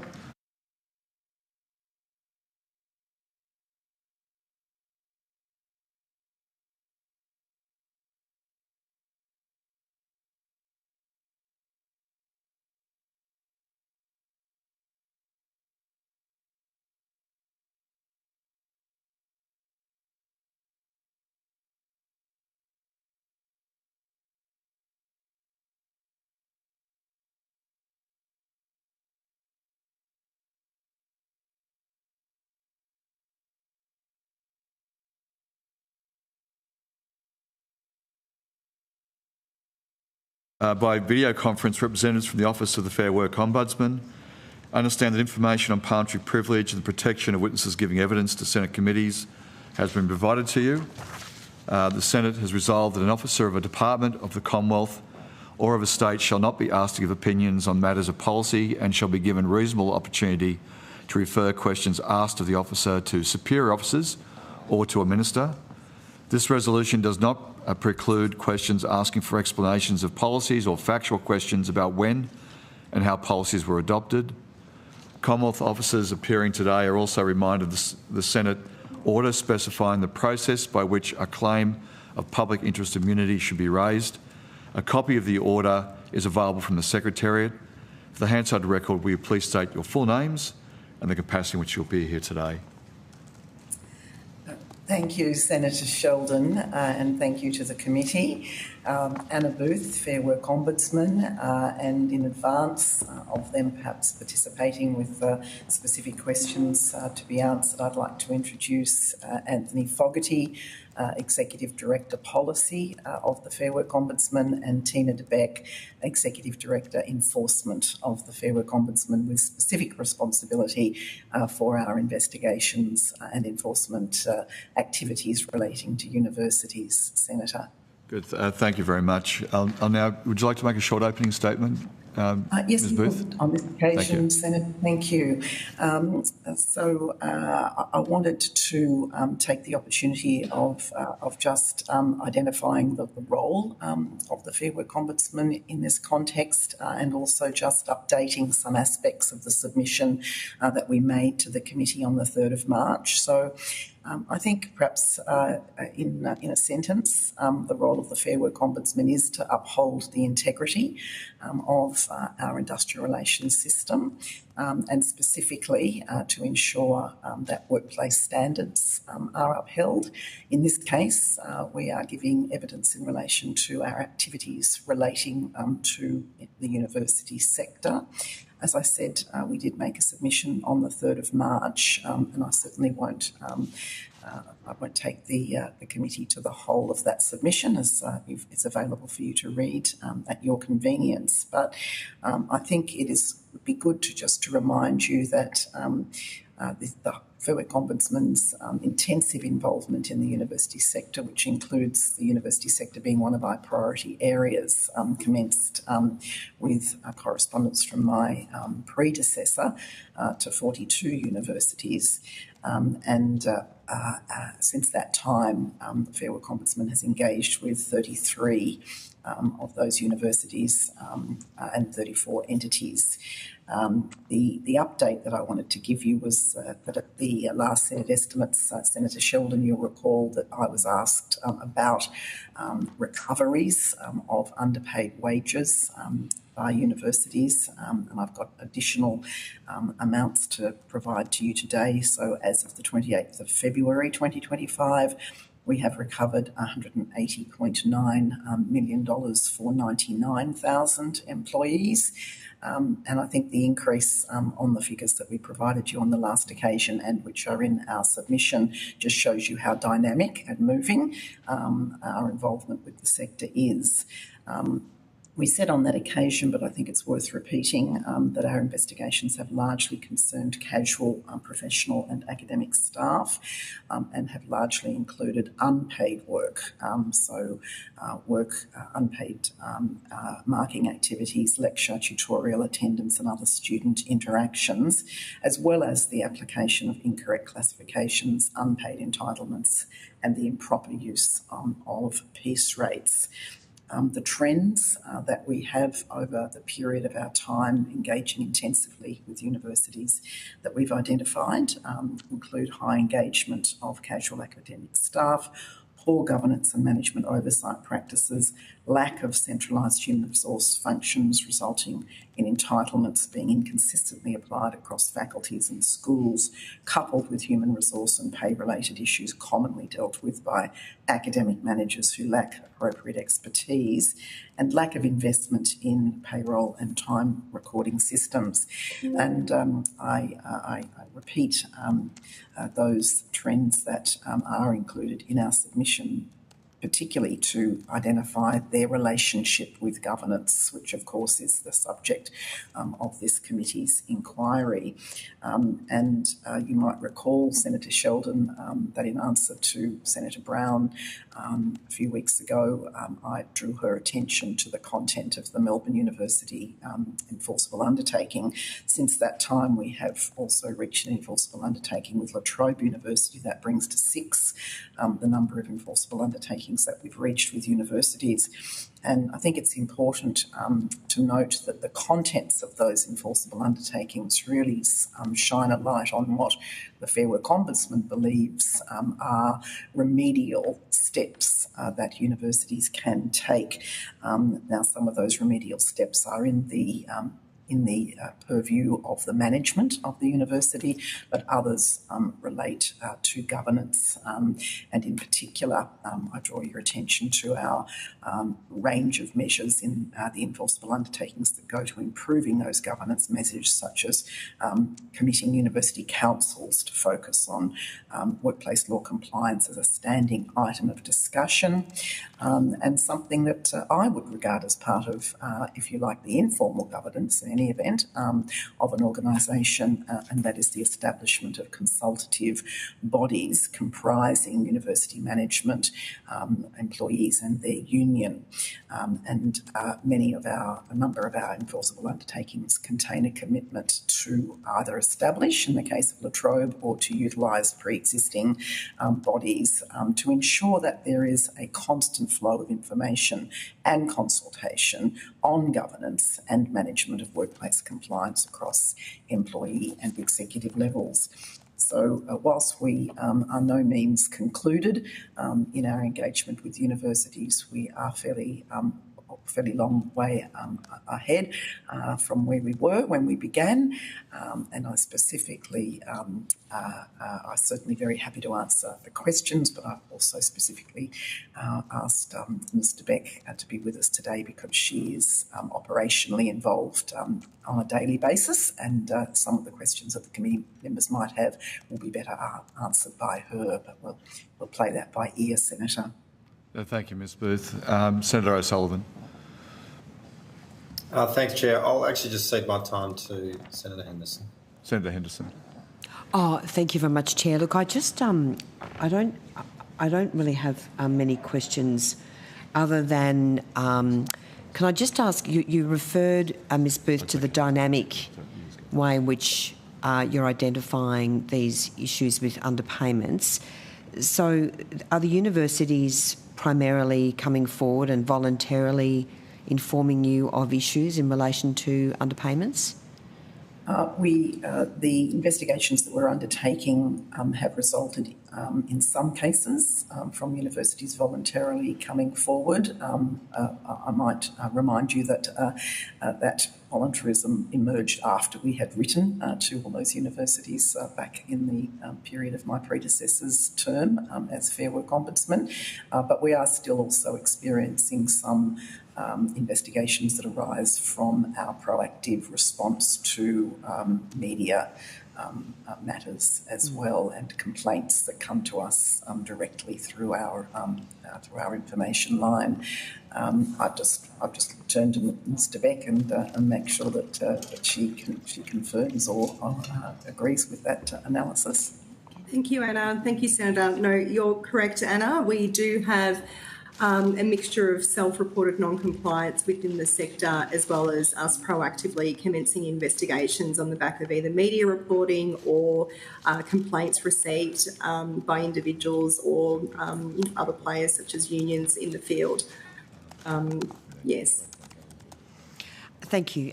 Ms. Booth, there's been concerns raised. I've raised these concerns, and the Parliamentary Joint Committee on Human Rights has also raised these concerns in relation to the Fair Work Act and the inability of universities to terminate the employment of rogue academics, particularly those who've conducted themselves in an appalling manner, vilifying and subjecting particularly Jewish academics to hatred and to vilification. Do you believe that the Fair Work Act should be amended to make it easier for universities to take action against these rogue academics? Senator, it's not my place to comment on what amendments should be made to the Fair Work Act. The reason I outlined our role was to really underscore that we exist to enforce the workplace standards that are in place. And of course, it's an appropriate question for the Minister, potentially even the Department, but not for the Fair Work Ombudsman. Well, if we look at the current framework, Ms. Booth, and the current Fair Work Act, there was the case of Tim Anderson, where the University of Sydney had to go to the full federal court to terminate Mr Anderson, who had displayed a swastika in a classroom. I think it was over the Israeli flag or in that context. The university had to go to the most extraordinary lengths to effect the termination of that academic for engaging in disgraceful anti-Semitic conduct. Surely that's a core part of your job when it comes to ensuring that there is compliance with the current law, and in that, given what the University of Sydney had to go through to terminate that particular academic, can I put it to you that reform is required? You certainly can express that view, and it's appropriate, no doubt, that you discuss that within the committee, and I imagine that recommendations could be made in that regard by the committee. For myself as Fair Work Ombudsman and for the Fair Work Ombudsman as an entity, it is our role to enforce the law as it currently stands. I'm not familiar with that case in particular. Of course, the matter of the framework for dismissals largely falls within the jurisdiction of the Fair Work Commission. We certainly are available to enforce orders of the Fair Work Commission and do so.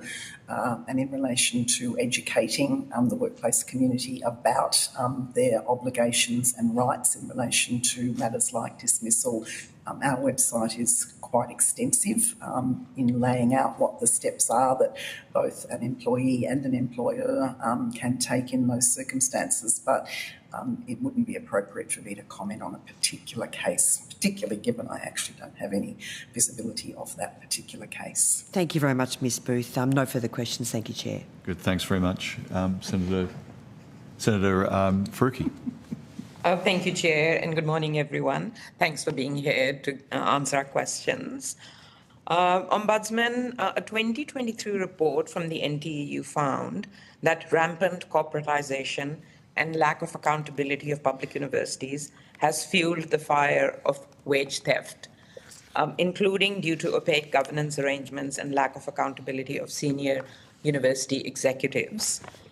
Do you agree that the corporatisation of universities and governance issues that have been highlighted by NTEU, and I think you, the Ombudsman themselves, have highlighted governance as an area to address? Do you think this is a key contributor to wage theft? Senator Faruqi, thank you for the question, and also thank you for your continuing interest in this area, which you've displayed at every Senate estimates that I have appeared in front of. I think what I can say is what we've observed in relation to the outworking of our investigations. It is a matter, I think, for the sector to shine a light on potential underlying drivers of these outworkings. We need to stay with the evidence that we have rather than, I think, perhaps express, or speculate about drivers that we don't have a foundation to have an opinion about. But I think, as I said, we do identify poor governance and management oversight practices, and in particular we identify that lack of centralised human resource functions. So that goes to people not being trained in what the enterprise agreement or the award, but mostly it is enterprise agreements that apply in universities. So people who are not trained and it's not their core job to administer those enterprise agreements have been, in the cases that we've examined, responsible for payroll outcomes. And so those are the kind of things that we observe. Whether those things have emerged directly as a result of changes to corporate entities or corporate culture, I would refrain from speculating about. But I guess the question is, like, you might train those people, but if there is an issue with governance, then that training probably is not going to help that much. So you're not really looking into any drivers of wage theft and trying to address them at all? I think we are, and if you're familiar with root cause analysis and Edward Deming's 5 whys, I think it's true that we ask why a couple of times, but the degree to which we can really, go into perhaps the 5th why is limited. We have to focus on the particular investigation that we're undertaking. We can then draw reasonable conclusions when we see common patterns emerging in multiple investigations. And we've done that, and that's in our submission. But what we don't have is a capacity to investigate and to form those views about the deep underlying drivers. But I have said at Senate estimates before that is something that we have asked our higher education reference group to discuss. Ms de Beck actually chairs that reference group, and it does have representation from HEAR, the Higher Education Industrial Association, and the National Tertiary Education Union. And I believe they have been discussing things like types of employment and the role of employment arrangements.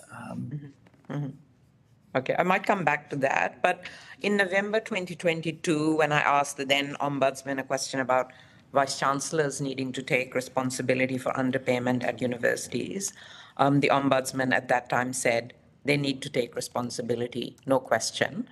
Would you agree with that? Look, I'll answer the question, I think, in a general sense about corporate governance.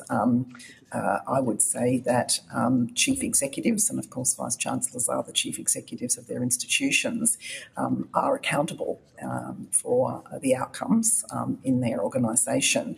Responsibility, that is the actual conduct of tasks that are related to a particular domain, that needs to be appropriately delegated. And that is why in our enforceable undertakings, we list a range of things that should occur. And in fact, those enforceable undertakings, Senator Faruqi, they are legally enforceable, and they have very specific commitments that are entered into by a university with ourselves, and they include things like, creating a whole new enterprise resource management system, which is one of the things that Melbourne University committed to. Creating agenda items on council agendas, and recentralising the overall conduct of the payroll system. So these things are very specific, and they do go to your point about accountability.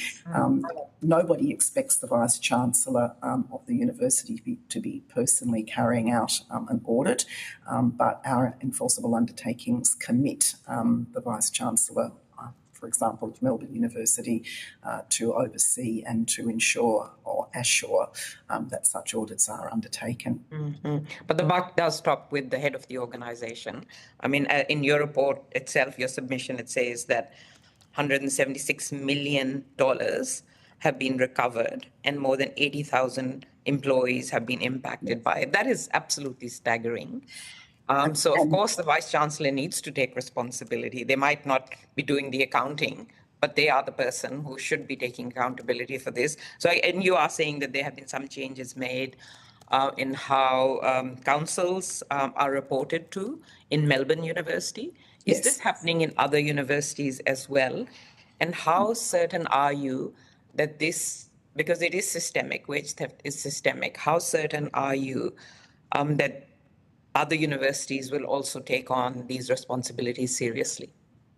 Well, for the 6 enforceable undertakings that we have already entered into, I am certain, because those documents have been agreed. And in fact, it's a higher amount than that which you quoted. It's now $180.9 million for 99,000 employees.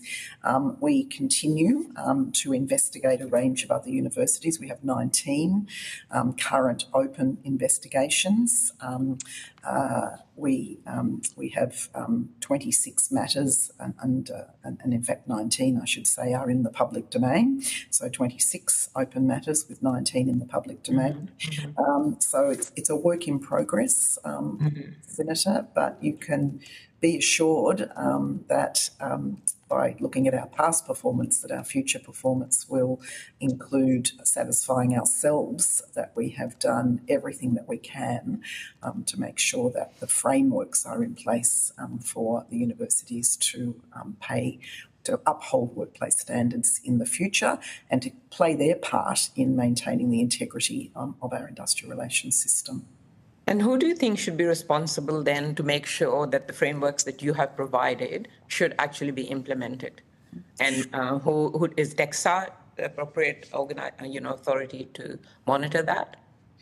Look, the Fair Work Ombudsman is the regulator for workplace standards, and in fact, part of every enforceable undertaking is an ongoing engagement with us, and we have our own enforceable undertaking compliance team that works to make sure the enforceable undertaking is upheld.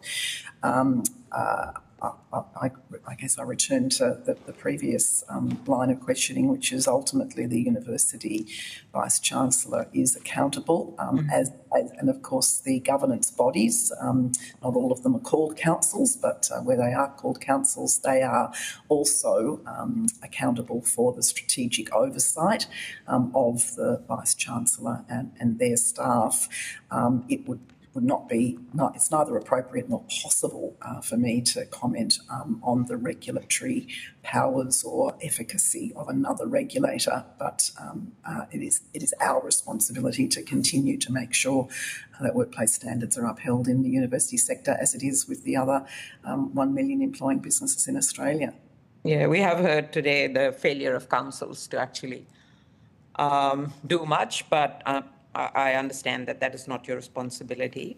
In Senate estimates in 2023, the Ombudsman agreed that it was not possible to keep relying on self-reporting from universities and that the Ombudsman needed to be better resourced to do proactive audits into universities. I'm just wondering if in the last couple of years, any additional resources have been given to you to conduct proactive audits of universities? I haven't brought with me the kind of briefing that I would normally have for Senate estimates, which includes our new policy proposal injections, but I might turn to Mr Fogarty to see whether he has a recollection of what our additional funding might have been. But I can tell you, and I'll also, whilst he's perhaps saying a few words, ask Mr Beck to think about this, that we have a forward-facing strategy for universities which is constantly being refined and developed, and so we're certainly not complacent, and neither are we under-resourced in terms of our future work with universities. But Mr Fogarty, do you have? Thank you. And if I could just, sorry, Mr Fogarty, if I could just add another quick question for you: have any audits taken place, and are any planned? I will ask Mr Beck to comment on the detail of the audits. They're audits that are undertaken, of course, by the universities themselves. But Mr Fogarty, did we have an injection through the budget process specifically for universities? You're on mute, I think. You're still on mute, Mr Fogarty. Might be a technical issue, Senator Sheldon. There we go. We're all good. Well, why don't I take that on notice, Senator Faruqi, and provide you with our funding, which is very easy to do. It's exactly what Senate estimates is meant to be for. So we will take that one on notice. So, Mr Beck, can you just talk a little bit about our ongoing strategy and specifically address the question of audits? Thank you, Anna, and thank you, Senator. So as previously mentioned, we did write to the 42 institutions during 2020, which resulted in contact with 33 institutions covering 34 entities. Those that haven't responded to that letter are definitely under consideration insofar as our ongoing higher education strategy, which obviously the university sector remains a current priority for the Fair Work Ombudsman.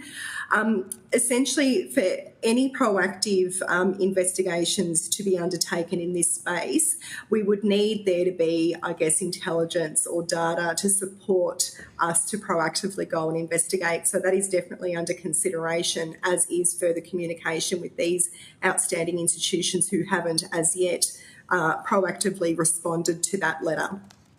And how many haven't? Sorry, you said... So my maths isn't great, but I guess it would be the difference between 42 and 33. Nine haven't. My maths is great. I'm an engineer. So thank you very much for that. Thank you. Welcome. Thanks, Chair. Good. Thanks very much. Senator Billig. Thank you. Thank you for your submission and for appearing today as well. Fair Work Ombudsman's consistently described non-compliance in the university sector as systemic and sector-wide. Are you able to talk about what that says about the priorities or, to be honest, the competency of the governing bodies? So I think I'd answer that question, Senator, similarly to the previous questions of Senator Faruqi around the question of accountability and responsibility. As I said, the trends that we've identified as leading to non-compliance are high engagement of casual academic staff, poor governance and management oversight practices, the lack of centralised human resource functions and the lack of investment in payroll and time recording systems. I think we focus on what we see, so the evidence that is that emerges from our investigations, a conclusion about the adequacy or competency of governance and management is perhaps one for others to make, but we are definitely asking the university sector to take a very good look at itself, and I believe in the 6 occasions that we've got enforceable undertakings, they have done that, and we will make sure that those enforceable undertakings are implemented. And Ms Booth, you mentioned the idea of consultative committees comprising university management, employees and union representation, the good old tripartite approach. But we heard from the NTEU earlier regarding accountability on for the staff members, not the accountability, but the information exchange between the staff reps and the councils or boards or whatever one calls them in different universities. How are we able to make sure that there will be proper accountability? You know, they were saying they couldn't get minutes, that they've been bound by commercial and confidence clauses, things like that. I'm not sure if you heard any of that earlier, but how therefore, a tripartite organisation or committee works really well when they work properly, but how can we be sure? Is that part of the enforceable undertakings, or have you just set up this committee and, yes, left them to it? We're not set up and not statutorily empowered to write the terms of reference, for example, for a consultative committee or indeed a university council. So there is a limit to, in our enforceable undertakings, what we can propose. That said, I'm personally familiar enough with industrial relations in the university sector to know that the content of enterprise agreements is compelling as regards the terms of reference and the agenda items and the powers of members of consultative committees. So this is a work in progress, and I will be very keen to continue to observe just how effective these processes are. I really want to bring it down to the level of practicality and the way in which workers, unions and employers interact with each other. My experience is that the more that dialogue is fostered and the more openness there is in the exchange, even if that exchange does involve sometimes some competing interests that manifest in conflictual conversations, the better there is going to be visibility of emerging problems. And the sooner that we can identify problems, the sooner they can be dealt with and the less grave they are. Yeah, thank you. And you mentioned that there was 34 entities. I think you used the word entities, Ms Booth. Yes. 33 of those were universities. What was the 34th? I believe, and I'm going to ask Mr Beck to confirm this, that the University of Melbourne has two parts to it, and therefore we have, it's a whole university, but it's got two entities. Is that right, Mr Beck? So one institution had self-reported non-compliance, and then in addition to that, self-reported underpayments for another entity related to the university itself. I will need to take that on notice, though, to confirm exactly which university that relates to, if that's okay, Senator. Yes, no, if you could. And so 8 or 9 have not responded. Is that what I understood correctly previously? So do we... That's correct. Sorry, Ms Booth. So do we know if there's been any wage theft with those universities or not? I think the short answer is we don't at this stage, but that's part of our future strategy to find out. Mr Beck? Yeah, correct. So essentially, as I mentioned before, these outstanding universities, the 9 universities who haven't as yet responded to our 2020 correspondence, are still under consideration as far as our higher education strategy is concerned. And any proactive investigation from the Fair Work Ombudsman's perspective does need to be on the basis of intelligence or, a suspicion of non-compliance as far as our data and intelligence sources are concerned. But we are definitely looking at liaising with those outstanding 9 entities as part of our ongoing strategy. Are you able to confirm for me what steps that both the universities and the Ombudsman have taken to confirm if wage theft has taken place in these universities? I think the answer probably to that at the moment is not specifically, because we are still developing our strategy for the balance of the 42. I just want to... You were talking to Senator Faruqi about audits. And sorry, I've got a bit of a hearing disability, so I just want to clarify that I heard rightly that the universities self-audit. Is that correct? So what happens, if I may, Senator, when, and let's just take, for example, a self-report, and probably this is the case, and Mr Beck is going to correct me if I've wrongly expressed this in a minute, but any entity, be it a university or otherwise, that self-reports will have a view about its non-compliance, but the Fair Work Ombudsman doesn't automatically accept that as the extent of the non-compliance. So we concern ourselves with with the methodology that they have used to establish that.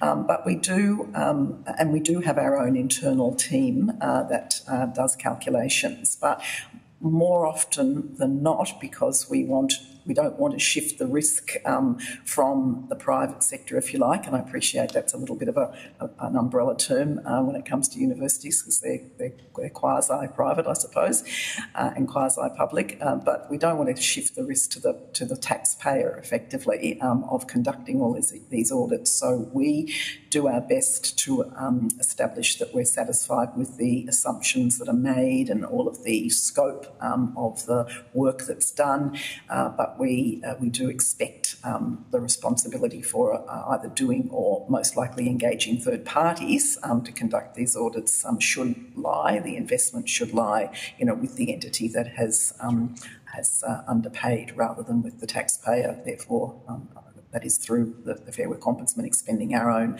money, because there are occasions when we actually have to go to third parties as well and spend taxpayers' dollars, which obviously we try not to do. Thanks. Chair's wound me up, so any other questions I have I might put on notice. Thanks very much. Good, thanks. I just want to thank, and also just make an observation, the Fair Work Ombudsman and also this latest undertaking. It's very important steps, and I want to thank the Fair Work Ombudsman and all their staff for their very professional and ongoing oversight of this industry, this sector. It does well when a government organisation has put $189 million back into the pockets of hard-working academics that have been ripped off. And I want to thank the Fair Work Ombudsman, the members of the National Tertiary Education Union who have spoken out and spoken up and been in contact with the Fair Work Ombudsman and the union. And I'd encourage you all to, if there's more evidence that people have, to you've got two places to go to: the National Tertiary Education Union and the wonderful work that's also been done by the Fair Work Ombudsman. And I want to thank you all, your staff again, Ms. Booth, and the team, and have a very good now afternoon. We'll have a break and we'll return at 12, just after 12:25. Thank you very much, Senator, and thank you, committee members.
I now welcome in person representatives from the Tertiary Education Quality and Standards Agency. The Senators resolve that an officer of a department of the Commonwealth or of a state shall not be asked to give opinions on matters of policy and shall be given reasonable opportunity to refer questions asked of the officer to the superior officers or to a minister. This resolution does not preclude questions asking for explanations of policies or factual questions about when and how policies were adopted. Commonwealth officers appearing today are also reminded of the Senate order specifying the process by which a claim of public interest immunity should be raised. A copy of the order is available from the Secretariat. I understand that information on parliamentary privilege and the protection of witnesses giving evidence to Senate committees has been provided to you. For the Hansard record, will you please state your full names and the capacity which you appear here today? Thank you. Dr Mary Russell. I'm the Chief Executive of TEXA. Adrian Ewenhouse, Acting Chief Commissioner of TEXA. And Nicholas Reardon, General Counsel of TEXA. Good, thanks very much. Now I invite you to make a short opening statement, and at the conclusion of any remarks, I'll invite members of the committee to ask questions. Thank you, Chair. We have made a submission but do not have an opening statement. Good, thanks. Senator Faruqi with us. I might just jump. Senator Faruqi, to you first. Thank you, Chair. I just have a couple of questions, and thank you for appearing before us. TEXA, of course, is tasked with ensuring universities comply with the higher education threshold standards, which do cover governance. But we have seen report after report and heard so much about governance failures in universities, which is not just recent, but in my questioning earlier with the NTEU, this has been at least a decade-long kind of, failure of governance that has now resulted in so many systemic issues universities is facing. And I guess wage theft and rampant insecure work in our universities is one of those. I think the term toothless tiger was used earlier on for TEXA. I just want to ask you, given that all these failures have emerged, did TEXA not have the resources to do something about it, or didn't you have the regulatory or the legislative framework to be able to intervene? I just want to hear from you what needs to change for TEXA to be able to support an overall of governance in our universities, and then to make sure that universities do not have these failures again. Thank you for that question, Senator, and I will begin the answer and then refer to my colleagues. TEXA ourselves have identified increasing concerns in governance issues across a period of time, and increasing extent to which those concerns sit within universities, not just independent providers. I would observe that the TEXA Act the TEXA Act focuses regulatory expectations and most specifically articulates the requirements of TEXA in terms of what I would call individual provider focused work.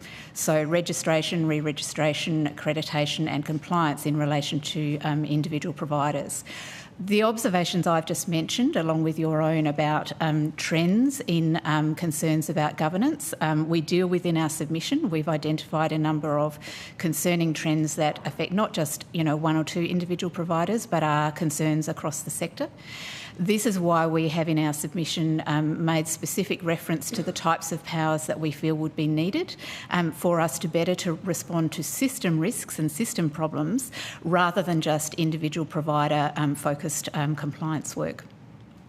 Could you highlight, just for the benefit of the committee, what are the particular concerns that you have been raising over the years and that you have highlighted in maybe the top 5 governance concerns that you have been raising and that you've highlighted in your submission? Thank you, Senator. I'll draw your committee's attention to page 4 of our submission, clause 1.13, where we talk about a series of dot points, 6 dot points around the sort of governance issues that we have observed over time across the entire sector, both public and private providers. Yeah, sorry, could you just highlight them for financial my benefit? oversight? Very succinctly. Yeah, financial oversight and risk management, governing body effectiveness, regulatory compliance issues, workforce and employment problems, academic governance and integrity risks, transparency and accountability. Mm-hmm. And have you been working with the NTU and their members with respect to identifying these concerns? So we conduct annual dialogue with a number of stakeholder organisations, including the NTU.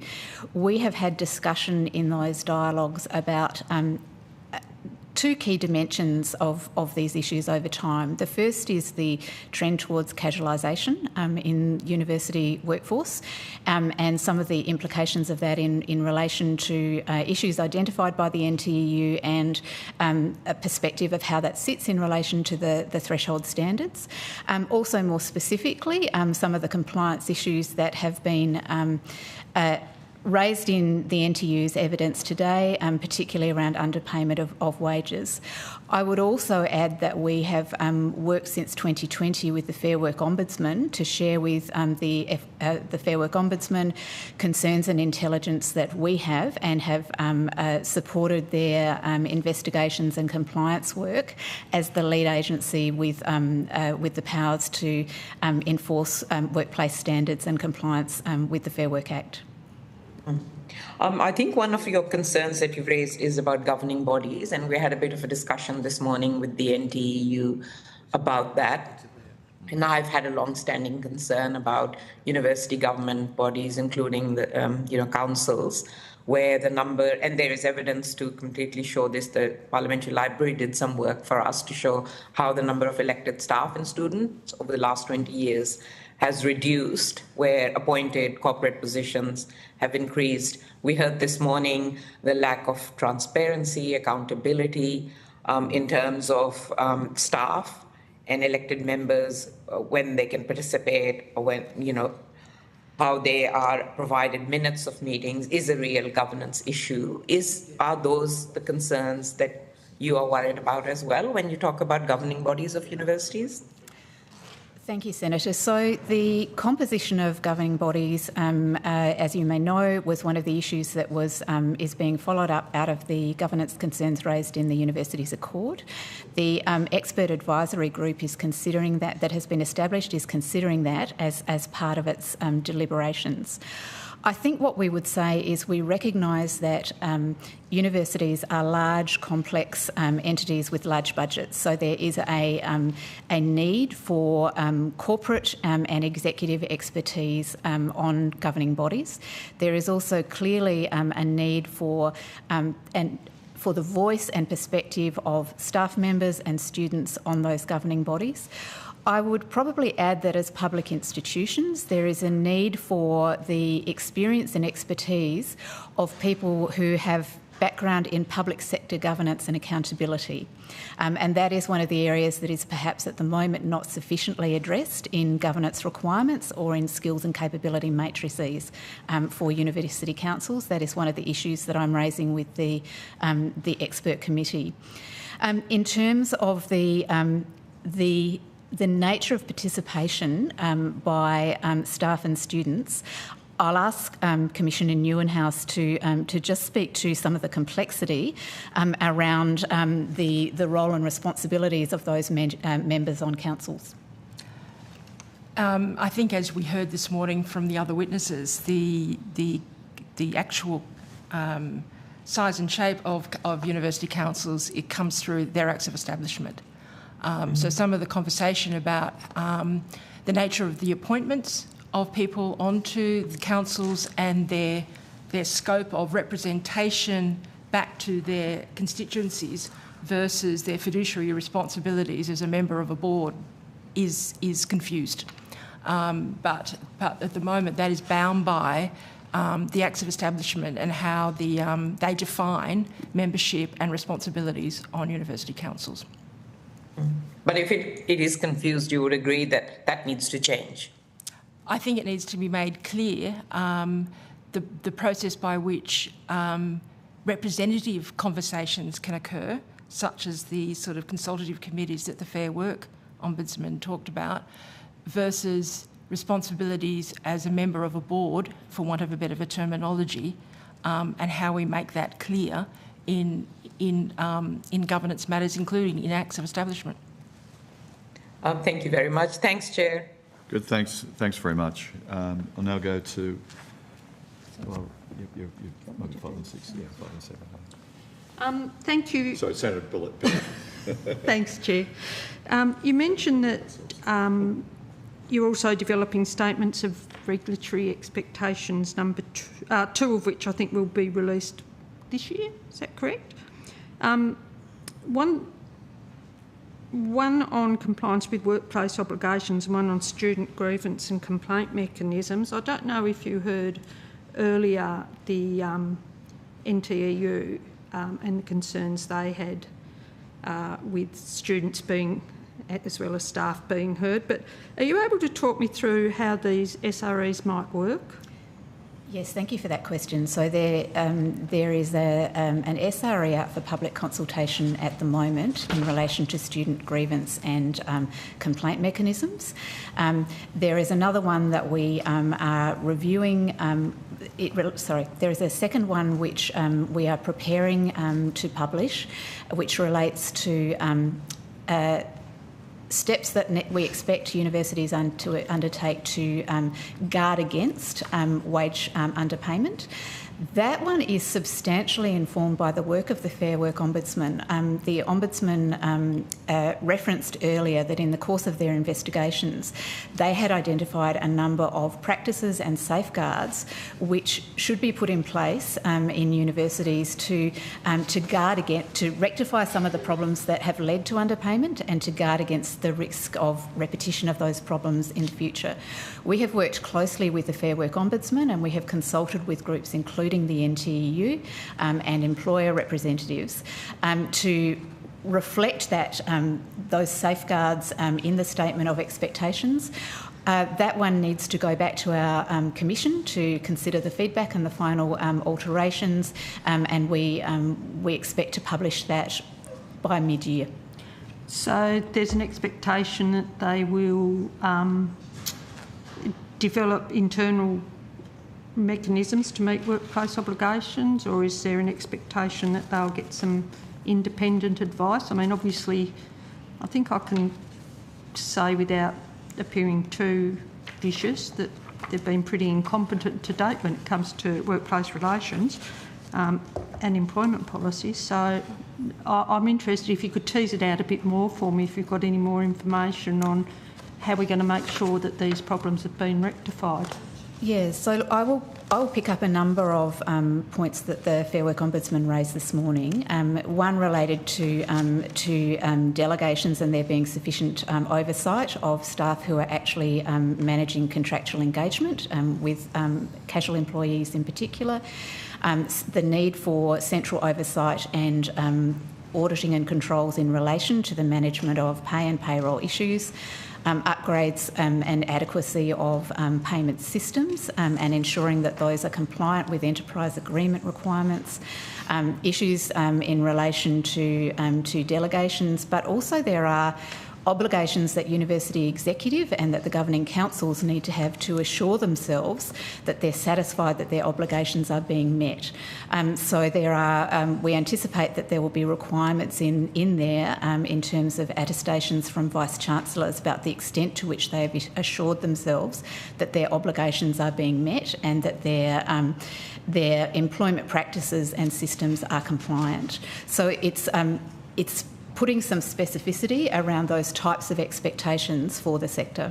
So will the VCs have to provide evidence, or will you just take their word for it, or how's that likely to work? So the VCs, we expect, and this is yet to be finalised, we expect the VCs will need to make an annual declaration as the Vice-Chancellor and President of the organisation. We expect always that upon request they should be able to provide detailed evidence about the basis on which they formed that view, and that they should also be sharing that evidence and providing that a level of assurance to their councils as the oversight body for the university. So would not have the capacity to audit all universities in relation to this, but where we have concerns, we would seek additional information and evidence in relation to that. So where you've got concerns, are you talking about universities that you've already identified and classified as systemic? So we would use a number of sources of information to identify where there might be concerns. So there are data from the taxi system that are provided by universities every year and are held by the Department of Education. One of our risk assessment tools is to look at the financial risk of providers, and that sometimes gives us clues about issues that may go to wage underpayment or the ways they're engaging with staff. We will often make direct inquiries in relation to those.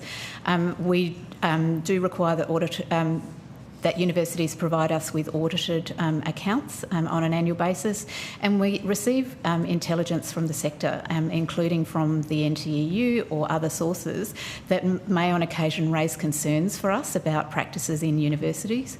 We would typically put those to the university and seek response from them, and then based on the nature and type of concerns and how satisfactory that response is, we may undertake further compliance activities with the university. So if I look at somewhere like the University of Melbourne, which is committed with the Fair Work Ombudsman to repay $72 million for underpayments, would they be captured by this process? The enforceable undertaking that they have entered into will be monitored through the compliance mechanisms of the Fair Work Ombudsman, but all universities and in fact all providers will be required to meet the obligations or the requirements set out in the Statement of Regulatory Expectations. So the whole 42? It's 44 now, 44. Universities, but it applies more broadly in the sector. Right. Can I just quickly ask, will those annual reports be made public, and how will the evidence provided be substantiated, I suppose? So we're still considering how best to share that information about that sort of sector-wide data collection. So I can't answer that specifically, but we are aware of this as a key issue of public accountability that is of concern to those in university communities and more broadly. That's okay. Senator Henderson. Thank you very much, Chair, and good afternoon to you all. I feel like I'm living in a parallel universe, Dr. Russell, because ever since I stepped into this role 2 years ago, I've been screaming from the rooftops about TEXA not speaking out about its lack of powers and not taking appropriate action.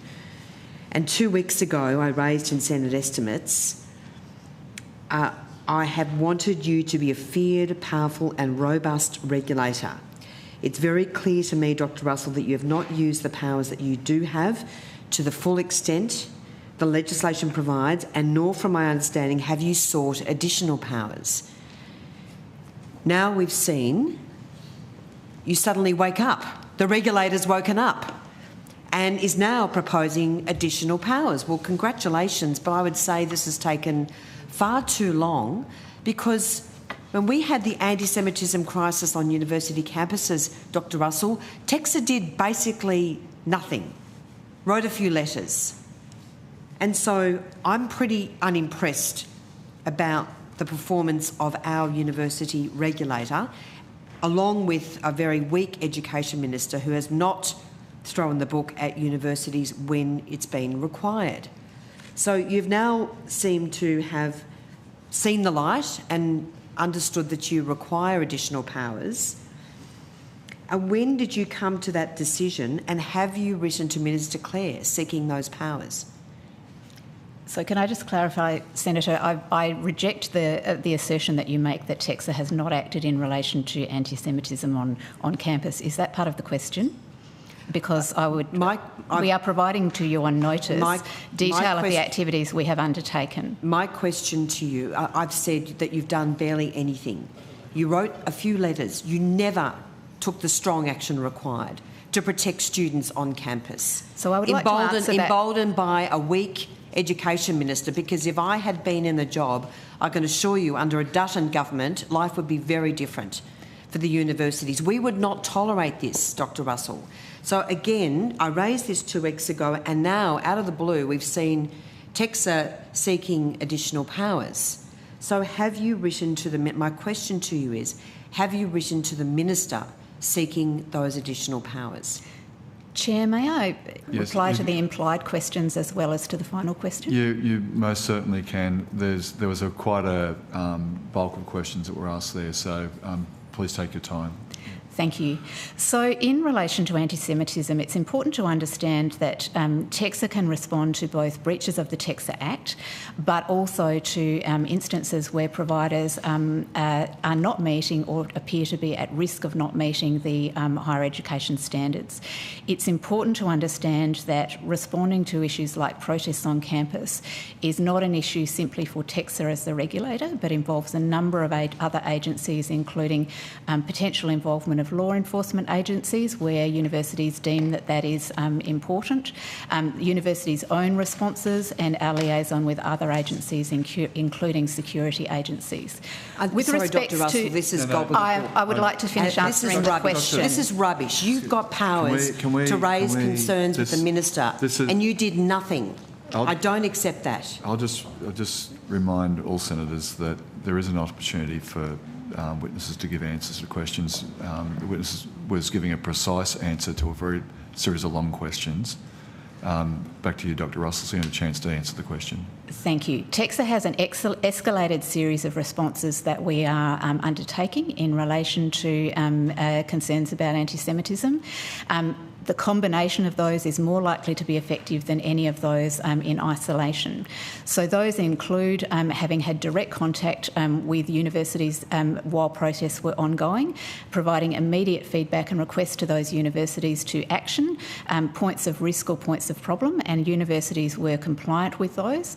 We felt that was important because it provided immediate protections and responses to issues of concerns for students and staff. Those encampments went on for weeks. Can we against university rules themselves. Nothing changed for weeks. If we need to have a break just so that we have an opportunity. I'm not going to accept that evidence, which is not true. Senator Henderson, you have every right to accept or reject or have a very different view. Well, I would like my question to be answered quickly, not...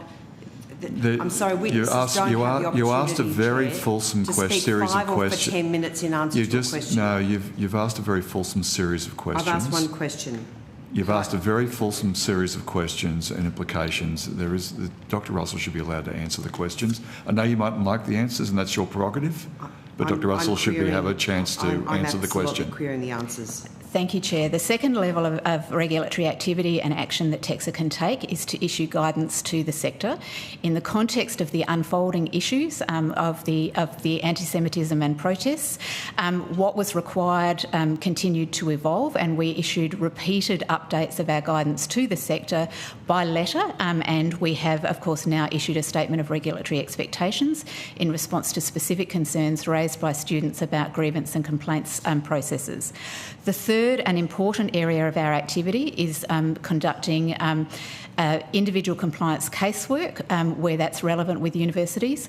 We've made inquiries about issues of concern with universities right through this process, but we currently have live compliance processes in train with 4 universities, with ANU, Uni Sydney, Macquarie University and QUT. So those processes are ongoing. They may or may not, by the conclusion of those matters, result in the imposition of conditions according to our findings. Thanks, Dr. Russell. I go back to my... I'm Chair. I did ask a question. Final question. Yes. So the question, Dr. Russell, that I did ask you is this miraculous discovery that you're now seeking new powers. Frankly, you should have done it 12 months ago when there was an anti-Semitism crisis on university campuses. I don't accept that you acted even within the scope of the current legislation. Have you made those representations to the Minister? Have you sought those additional powers from the Minister? So we have spoken with the Minister during the course of the anti-Semitism issues. My question is, have you put to the Minister that you are seeking those specific additional powers?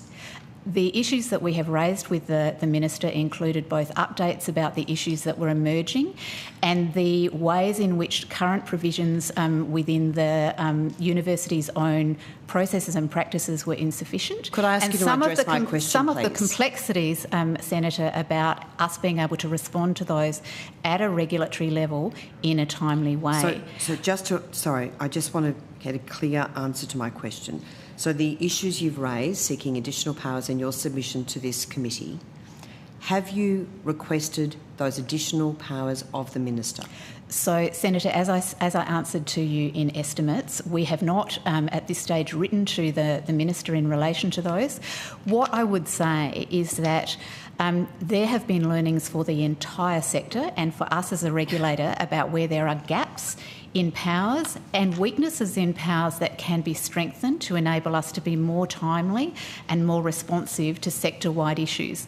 These are the concerns that we have raised in this submission and will raise with the Minister. So, Dr Russell, 12 months ago when we had a huge crisis on universities... This is the final question. Thanks, and then Chair. we'll have to rotate. You have the power to advise and make recommendations to the Minister. You should have acted 12 months ago. It seems to me that you're only waking up now, and this is far too little, far too late, I would put to you. So, Senator, we acted on the issues that were apparent and live 12 months ago. We have continued to look at what is needed, including through extensive consultation with students in the sector about what more needs to be done. So while the sector's understanding about what needs to be strengthened to reduce the risk of a recurrence has emerged, so has our own, and so it should. If we were not looking at the need for improvements and better opportunities to exercise regulatory powers, we would not have been learning as we should have from this. 12 months. Can we just look? There is the Set the Standard report, and I do allow quite a bit of robust asking of questions. Robust questions is appropriate, Chair. No. And that is the standard of this committee. Could you give me a little bit of respect? I give you respect all the time, and I would ask for it in return. I'll just conclude. And there's that. I would ask all senators that people should actually make sure that people answering the question have an opportunity, and as they're answering it, they aren't then just shouted out about saying, "I don't agree with your answer." No, that's not what I said, Chair. I said it was too little, too late. And you just kept yelling it and yelling it. I didn't yell, Chair. I didn't yell. It is not as... This is a forum for robust questioning, and when you've got a regulator that's failed, I'm entitled to answer those questions, ask those questions. Well, I'll just again for the record, I'm not stopping you from asking questions. I will not have that inference made at all. Thank you very much. No, I'm not making that inference. Thank you for withdrawing it. I'll be very clear. Yeah, point of order. Can I request a private meeting? That'd be a very good idea, Senator O'Sullivan.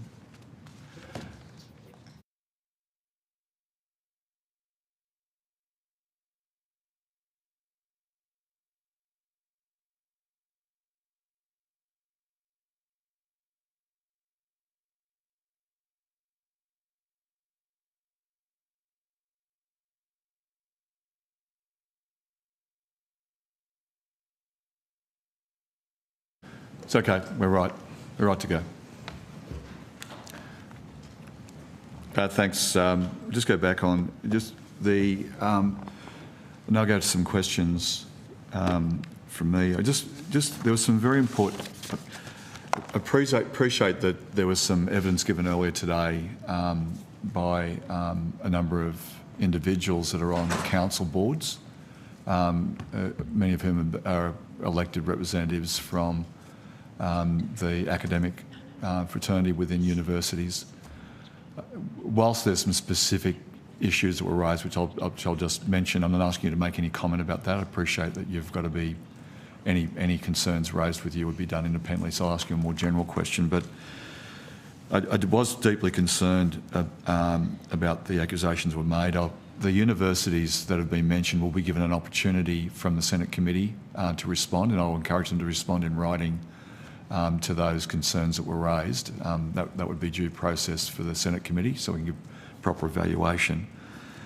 But the fact that there seemed to be a genuine feeling of of concern about the lack of transparency and accountability for council members who happen to be elected representatives. But my question really is to this point, and there's if council members, when they do feel aggrieved, when they do feel as if they're not being listened to, they do feel without not being able to, when they're raising governance issues and they're not being considered, what sort of steps can they take within the TESCA frame, and how would that fit in with some of the new reforms that you're envisaging? And I appreciate you're still developing some of those reforms. You've announced very important broad concepts, but maybe if you just sort of fill in a few of those gaps for us and those that are listening. I'll begin, thank you, Senator, and then hand to my colleagues. So council should have strong governance frameworks, strong governance principles, processes, and most importantly, practices in their meetings to ensure that all council members have the opportunity to participate fully and contribute fully to those meetings. Where members of council are not satisfied that that's possible, we would of course expect them to raise that with the chair, the Chancellor of the University, to express those concerns and have them properly addressed. However, that is not that happens when councils are working well. It does not always happen. Certainly, we have in the past and continue to undertake compliance processes where there appears to be a breakdown of proper procedure and practice and accountability within councils. I'd prefer not to say more in particulars than that at the moment. Well, just then on this,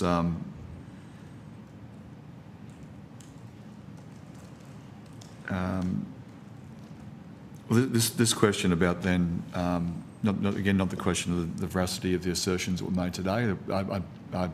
I'm valuing them as being genuine. I'm valuing them as being honest, and they'll have to be assessed with the accuracy. With universities putting their own counter view to what was presented today. But for the broader question about a proper governance or governing body, and when councillors raise issues of transparency and accountability, is there anything stopping, for example, somebody being on the Risk and Management Committee because they happen to be an academic? So what we would expect is that councils would always consider what is the appropriate mix of skills, experience and ability that they need, and look to their membership to bring that onto relevant subcommittees. In many instances, they may also seek external expertise where that is needed. So there would not be any automatic barrier that we would expect for an academic staff member to be a member of an audit and risk committee, particularly if they had relevant perspective and expertise to contribute. I think going to your broader comments, may I make an additional would be helpful observation? I think there is a really difficult intersection for us when things reach the point on the spectrum where a council may be significantly dysfunctional, because the council composition is usually specified by the Acts of Establishment, but typically in those acts there are limited or no provisions for anyone to intervene to if a council sorry, I don't have a good term for this, sort of falls off the cliff of functioning appropriately. So issues about relieving a chancellor or council members of their duty are normally an issue for the council, not for the relevant state or territory minister, and not one that we believe would be within our powers as the regulator. So our work with governing councils where there are significant concerns about the operation of the council are often limited to requiring them to engage independent governance reviews, where we will do as much as we can to specify what the terms of reference and focus of those should be, requiring or engaging in undertakings with them to undertake appropriate governance training. But it's there are not those hard tools, and there are unlikely to be those hard tools where, in fact, it's the Act of Establishment that confers some of those aspects of composition and powers on councils. Thank you. And I just want to clarify something. Dr. Russell, you were appointed in 3rd of May last year, is that correct? Formally appointed yes. at that time? Yeah, thank you. So it's been less than 12 months. It has. And also, you're aware that the issue has been raised by the National Tertiary Education Union. They said this morning that they've been raising it for well over a decade. Some of the reforms that you've suggested, there's obviously a process to make sure the reforms are correct. I'm sure all the senators up here, all of us have an answer to save the country from whatever catastrophe or opportunity, or see an opportunity we think should be implemented, but I'd hate to think we just do it off our own back. It's a good thing about democracy is you actually talk to people. You road test and stress test ideas. As part of that stress testing ideas and coming to some of the policy changes that you've been suggesting, can you step me through some of those steps and maybe just briefly outline some of those policy changes that you're suggesting? So there is yet to be a comprehensive kind of analysis of the key areas of governance deficiency. What I can say is that we have compliance processes in train currently about 11 universities in relation to governance matters. So this is not something that TEXA takes lightly or is in any way sitting on its hands. The more work we do in relation to each of those matters, the more clarity we have about what some of those additional requirements should be. So if I give you an example, we are increasingly concerned that the processes of appointments to council, as they are managed by the councils, ought to be strengthened, and that there should be much more detailed good practice guidelines about what those appointment processes should look like. We are working with a couple of universities at the moment to press for those types of improvement. So we are learning from the work that we're doing around concerns about governance to identify opportunities to include those things in statements of regulatory expectations, to inform our views about additional powers, and to provide advice to government about those. That work will continue. Would you like to comment on specifics? That was a bit. I suppose I was going to give the example of the statement of regulatory expectation around industrial relations. So the process of developing that statement of regulatory expectation, we consulted very directly with the Fair Work Ombudsman, the NTEU, I always get the name wrong, the Employment Organisation for Universities, and what was the full name? And I hear peak bodies. So we've got that back. We've got really good fulsome advice from the NTU in particular, but also from the Fair Work Ombudsman. And that statement of regulatory expectation has been informed by some of the systemic issues that the Fair Work Ombudsman, for example, has identified in their submission to this, and also the submission to the Accord. Quite equally, the NTU have also provided their take on some of these issues, some of which we've been able to build into the statement of regulatory expectation. Others, while we acknowledge the concern, it's about who has jurisdiction. So some of those comments, some of the feedback we've got better lies with the Fair Work Ombudsman than say with us. Senator, may I add one thing?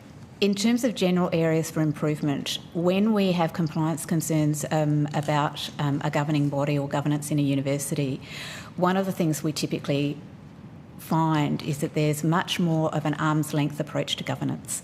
So the governing body may not see that it should play such an active, questioning, assertive role in seeking assurance that its obligations are met in relation to the threshold standards, for example. This is often a focus of the work we do, and I think it's an issue of importance for this committee, that this is not governance of a university is necessarily different from governance of a publicly listed company in terms of the very active oversight and the way that is given effect by governing councils. Thank you. Look, thanks very much for your evidence. I'll now go to Senator O'Sullivan. Thanks, Chair. Senator Henderson just has a couple of follow-ups. I'll cede my time to her. Thanks, Chair. I just wanted to ask, just on notice, if you could provide your correspondence or working notes or briefing notes in relation to preparation for this hearing, including any draft copies of your submission as well. So if you could provide those on notice to the committee, I'd be grateful. Have you raised any concerns about the Department of Education's regulatory powers in relation to the proposed gender-based violence code? They appear in some respects to be stronger than TEXA's powers. And I refer perhaps to the provision that where a provider can be cancelled, very strong powers held by the Department of Regulation. Have you raised concerns about that? So I would answer that in two parts, Senator. A key group advising in the development of the National Code of Gender-Based Violence was the Expert Reference Group. TEXA had standing as an observer but not a member of that group.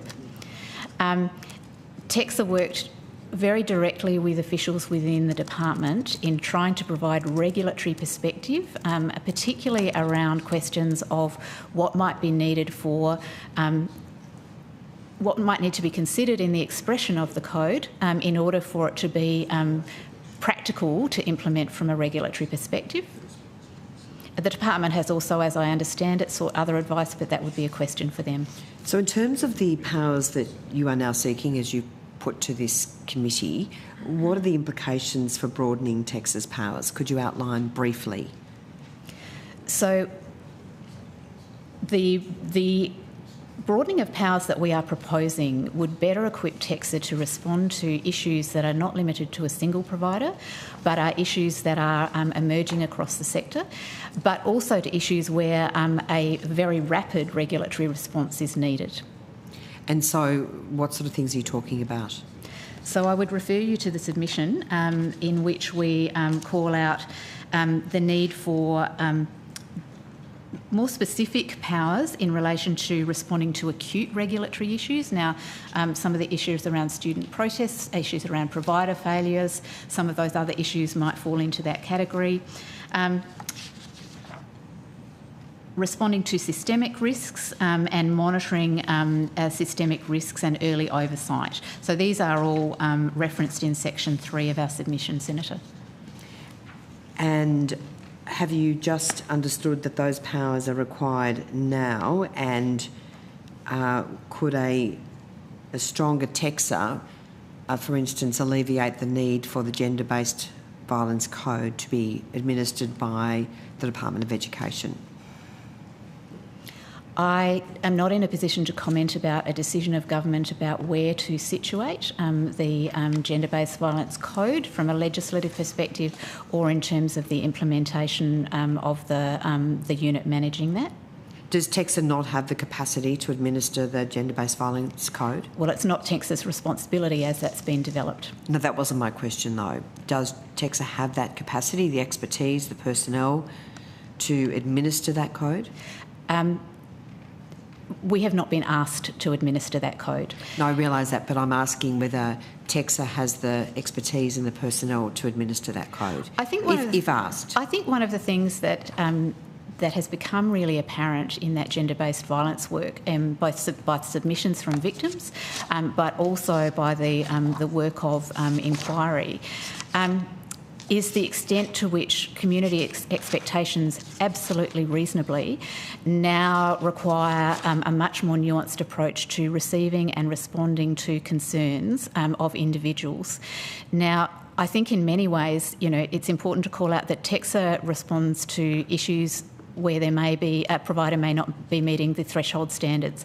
We don't have the capacity to respond to concerns about individual complaints management. That is now the role of the National Student Ombudsman, and I think it fills a real gap to have a specialist body responding to those types of concerns.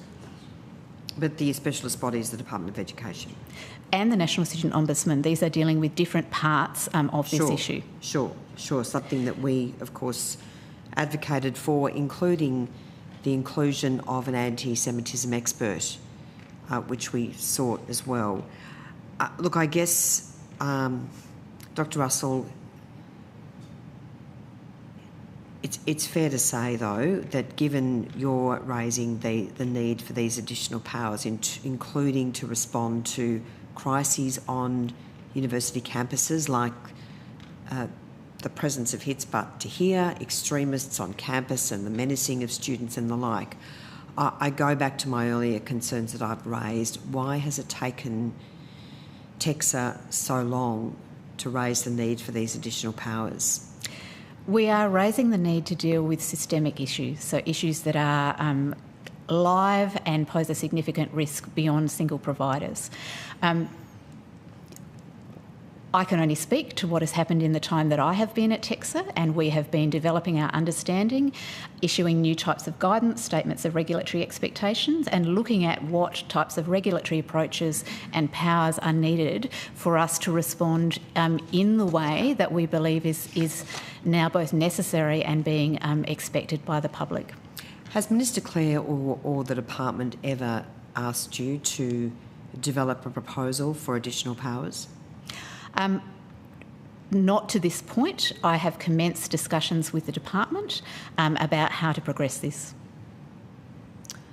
Okay, so in relation to those discussions, if you could also provide on notice any emails or correspondence in relation to that work. I can tell you now, Senator, that this is a matter that's been dealt with in verbal discussions. I did not take notes of those discussions, so I have nothing documentary to provide to you.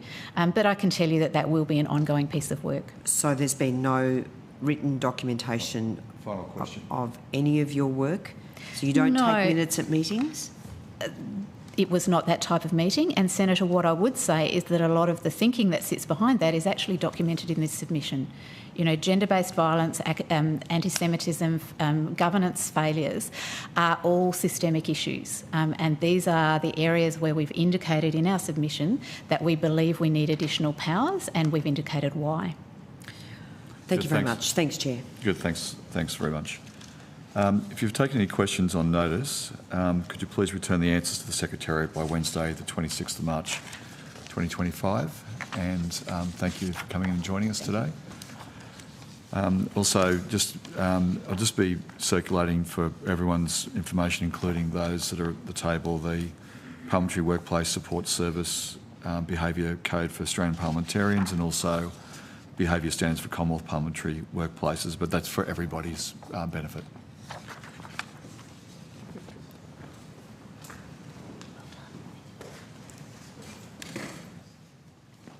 I don't need a copy of it. No, Tony, give me a break. Come on. I'm getting a copy, they're getting a copy. Sorry.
much. We'll go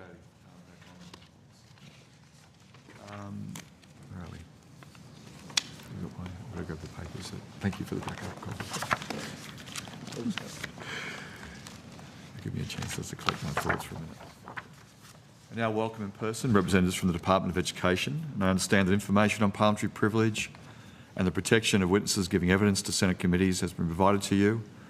The Senate has resolved that an officer of a department of the Commonwealth or a state shall not be asked to give opinions on matters of policy and shall be given reasonable opportunity to refer questions asked of the officer to superior officers or to a minister.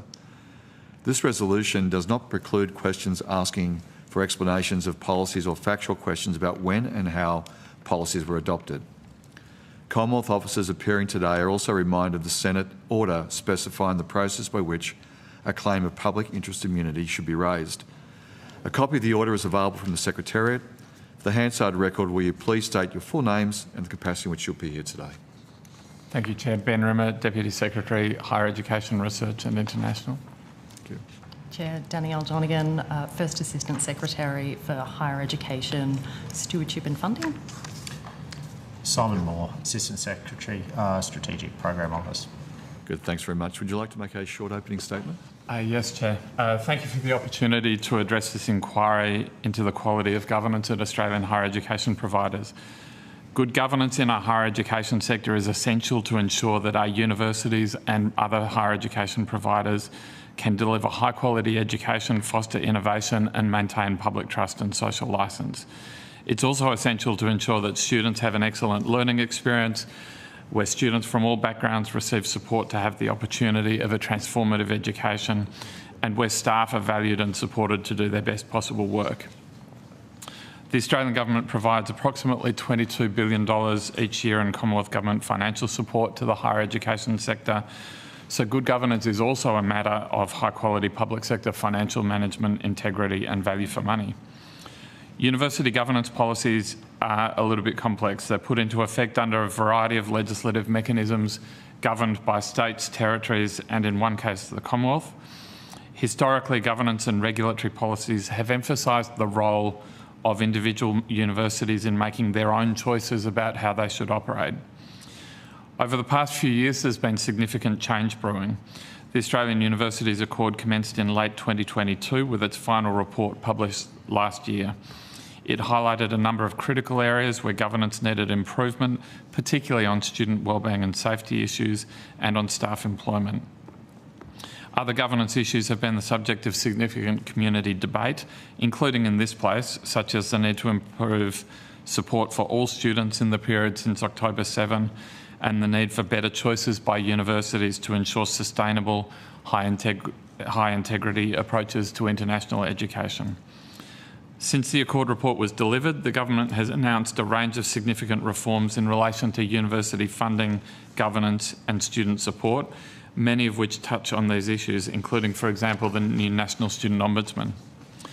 Specifically on governance, the Government has responded to the Accord through the establishment of a new expert council on university governance. The expert council will report to ministers from all Australian governments. Universities will be required to adopt new national standards of governance, and education ministers have committed that failure to follow the nationally agreed approach will be a serious matter requiring explanation and that is likely to trigger further engagement by governments and by regulators.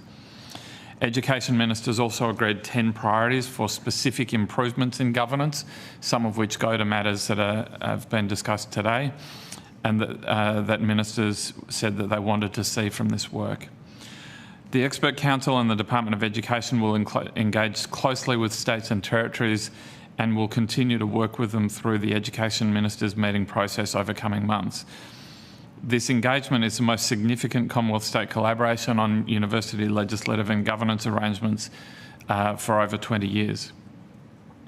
The outcomes of the Expert Council process will be provided for endorsement to all education ministers in mid-2025. This approach will create a strong nationally agreed platform that requires improvements in governance within universities. TEXA also plays a pivotal role on governance, as you've heard. TEX's regulatory powers allow it to conduct compliance activities and quality assessments, and there is significant work underway in these areas and significant future work foreshadowed in TEX's submission. New requirements on corporate governance and industrial relations have been introduced by TEXA in recent months to increase transparency and accountability of universities. In particular, TEXA is examining whether universities have the governance systems in place to ensure that they comply with their workplace obligations, including payment accuracy. Where TEXA finds issues of potential non-compliance with the Fair Work Act, the agency will refer relevant matters to the Fair Work Ombudsman. The Department of Education is working closely with DUA and with the Fair Work Ombudsman on these issues. The Department's confident that work currently underway will result in tougher, more consistent standards on governance that more closely meet the expectations of ministers and of the community. We look forward to seeing the outcomes of this inquiry and continuing our work in this important area. Thank you, Chair. Good, thank you. Senator O'Sullivan. Thanks, Chair. Can I just confirm how much time I've got? Are you taking Senators? Senator Henderson's also taking some time as well, is she? Yeah, correct. Yeah. All right. Just trying to time my. I'll just jump in a bit more. Yeah, that's okay. Yep, I'll be mindful. Yeah, thanks, Chair. So I just want to go to page 3 of your submission where you say that changes over recent years to university governance have resulted in smaller councils with more business expertise, and that in general there is a lack of sector-specific context needed to address some of the issues affecting public universities. So can I firstly just ask you to quantify this? So what analysis underpins this statement? Senator, I can't point you specifically to analysis, but this was a finding and recommendation of the interim report of the Australian Universities Accord panel process chaired by Professor O'Kane. They consulted widely and formed the view expressed in the interim report that university councils, if I can give you a mining company analogy, that the average mining company has people on the board who are experts in mining operations who are not currently employed by the mining company in question. Same with banking, same with insurance. And universities tend to have less of that kind of expertise on the councils. There's a slightly different issue, also an important issue, about the involvement of current staff on university governing bodies. But this was a slightly different point about the involvement of people with long-standing expertise in the business and management of universities, in the governance of universities. And has the department scrutinised a matrix of all universities' councils to assess their expertise? Senator, we have definitely done analysis of that kind in the process leading up to the Education Minister's consideration of governance issues earlier in 2024. I can't remember the specific details, but we definitely did work of that nature. Okay, can you table that for us?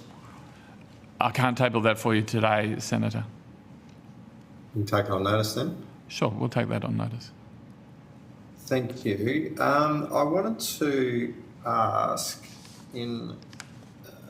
so I'm just trying to truncate quite a list of questions, but given the time, I'm just going to truncate them a little.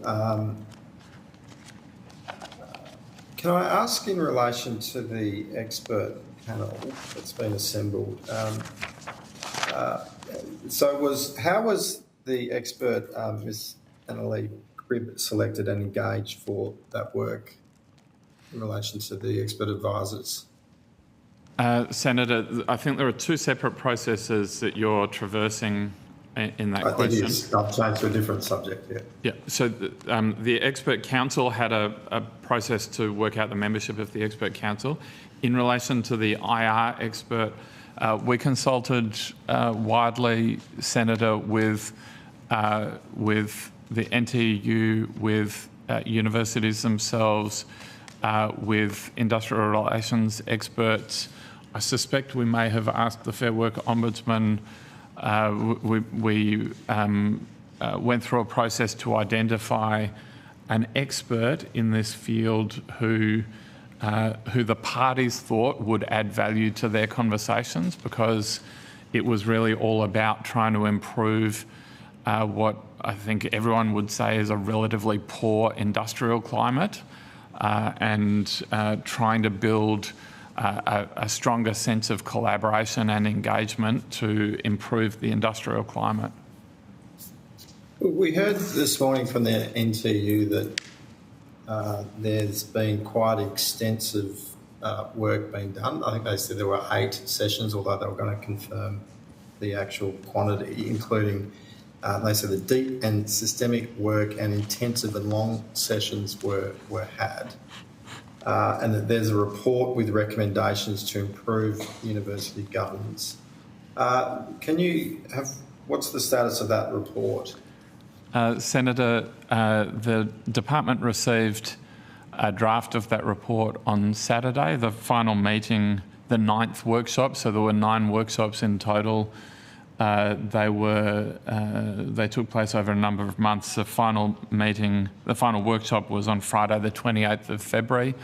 The department received a draft of that report just over this past weekend, and there's still a lot of feedback happening on that report from everyone involved in the process, and then there'll be a final report that's due in due course beyond that. So it's become quite a complex space, hasn't it? You've got an 18-month-old list of priorities, an immediate priority from the Accord, and presumably a raft of advice from the Accord process, a private consultancy-run report from workshops with only 3 stakeholder organisations, NTU, UA and AHEIA, a new expert council and the Senate inquiry. Does the government actually know the purpose of each of these very expensive processes that are in place? Yes, Senator. There's a clear role and purpose for each of the processes which the department has been asked to administer. I'll leave questions about the Senate inquiry to senators. The expert council has a specific task. That task is an important one in bringing governance up to standard and then continuing to improve it over time. The IR expert is about something far more specific and tactical. Clearly, there has been significant challenge involved in the IR space between universities and unions and employees. Some of that you heard from the Fair Work Ombudsman this morning. So the IR expert was a specific intervention designed to work on that particular aspect of the challenges that universities are currently facing. Ms Cribb has been selected, as we discussed. What's the total remuneration and contract value of this work that she's undertaking for this panel? Senator, the total contract value is about $64,000, including GST. And what's the total cost of the panel so far with those 9 sessions and consultation? Senator, the 9 sessions are about Annalee Cribb herself. Yeah. They're not about the expert council. The expert council is a different matter entirely. So okay, but my question: so what's been the cost of the 9 sessions for the expert council? So the expert Sorry, I might be missing what you're saying. And sorry, Senator, if I'm not being clear in my responses. There's a specific process with Annalee Cribb that has had 9 sessions. Yes. And has led to a draft report. That's the contract value that I referenced a minute ago. The expert council... But does that include the cost of engaging and bringing people together and all those other costs that are associated? Senator O'Sullivan, maybe the last question after this. Thanks. Yes, Senator. That's the, to my knowledge, that's the full contract. That's the full cost of that engagement, if I can put it in that way. The expert council has different financial arrangements that are a separate matter. Okay. Thanks for clarifying. Thanks, Chair. Good. Thank you, Senator Brown. Thanks, Chair. Thanks, Mr. Rimmer, for your opening statement. It's clear a lot of work is already underway to improve governance under the National Quality and Standards Framework. Now, you took us through how each university also has obligations under its constituting legislation, and you talked about the 10 priorities, I think you said, at a state and territory level, except for the ANU. Now, are you able to just step the committee through exactly what states and territories have agreed to and what work they're doing, and is there more that needs to be done that has not yet been agreed to? Thank you, Senator. So, and I suppose maybe I'm saying agreed to when it's really early stages. Sure, no, but there have been some important agreements achieved. One important agreement was the joint work that happened about gender-based violence, the establishment of a national student ombudsman, and a shared intention to use the national code to improve safety of women on campus. So that's been agreed to. So what do the states and territories have to do at their level to implement those agreements? Senator, the National Student Ombudsman effectively will see over time complaints that could otherwise have gone to state and territory ombudsman, instead going to a new national ombudsman. So the states and territories needed to agree to that shift because it impinged on their current responsibilities, and I think everyone involved formed a view that a student-focused, trauma-informed national approach to managing individual complaints from students would more directly address the kind of concerns that students are having about complaints processes on campus and the student experience on campus. So they were required to deal with that. In addition, about gender-based violence in general, states and territories have a range of activities that are currently underway that get quite close to the kinds of issues that were talked about in the action plan. In particular around prevention. Ms Donegan may want to say a bit more about that. No? We're good? Then in addition we had the separate education ministers meeting discussion about governance, where all education ministers agreed to establish an expert council. First point, it's the first time that such a thing has existed. They agreed that there would be effectively new national standards on governance that would be agreed by them later in 2025. Up until this point, over the last 10 years or so, there's only been a voluntary code on governance. So there's a significant, I guess, escalation in the degree of specificity and enforceability of the arrangements. They also agreed on... Do you have any timelines on when this work has to be completed? It has to be... you gave us the end time, but is... So education ministers are expecting that work to be returned to them in mid-2025. Right. So there's work underway as we speak at a high degree of intensity on that matter. Yeah. Ministers also agreed 10 priorities, some of which are very directly relevant to the committee's terms of reference. For example, the inquiry's terms of reference, for example, priority area 10 goes to remuneration policies and settings for senior university staff. which is ministers have agreed that they will require comparison with relevant public sector entities as part of remuneration policy setting, which is quite a significant change in the sector from what's taken place over the last 10 years. There's other areas of the priority areas that are also directly relevant. So if you take that as a whole, education ministers have said, here are 10 things that really matter to us, many of which traverse the kinds of issues that you've heard from today in this hearing, that you've seen in the submissions, that members of the inquiry themselves are concerned about. They've agreed a process to resolve that.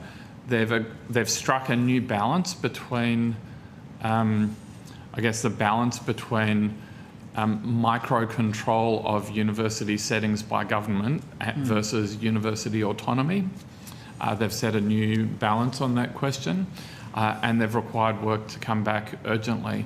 It is detailed and complex work.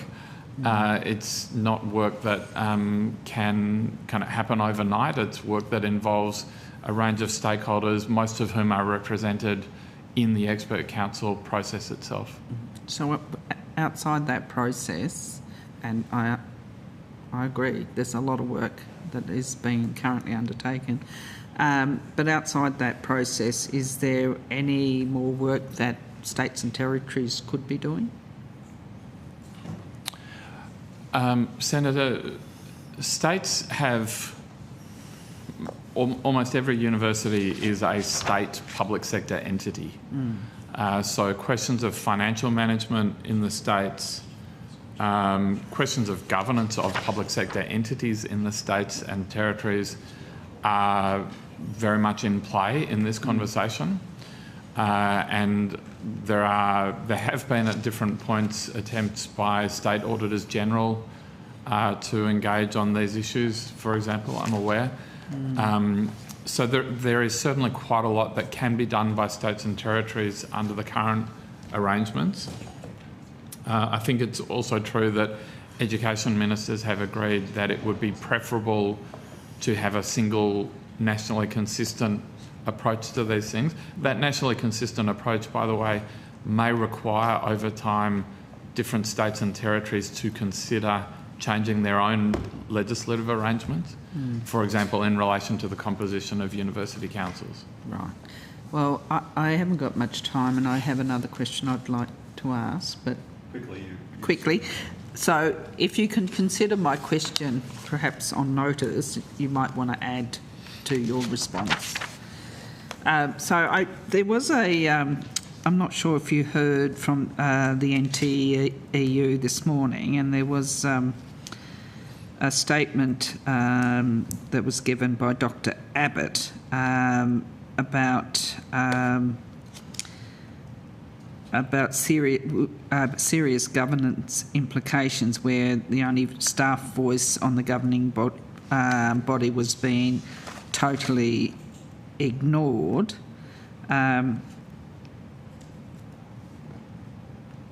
Do you have... I'm just going through his opening statement here.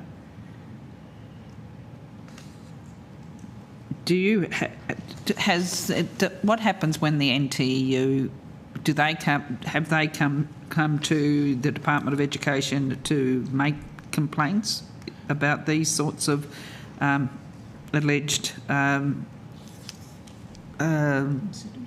incidences?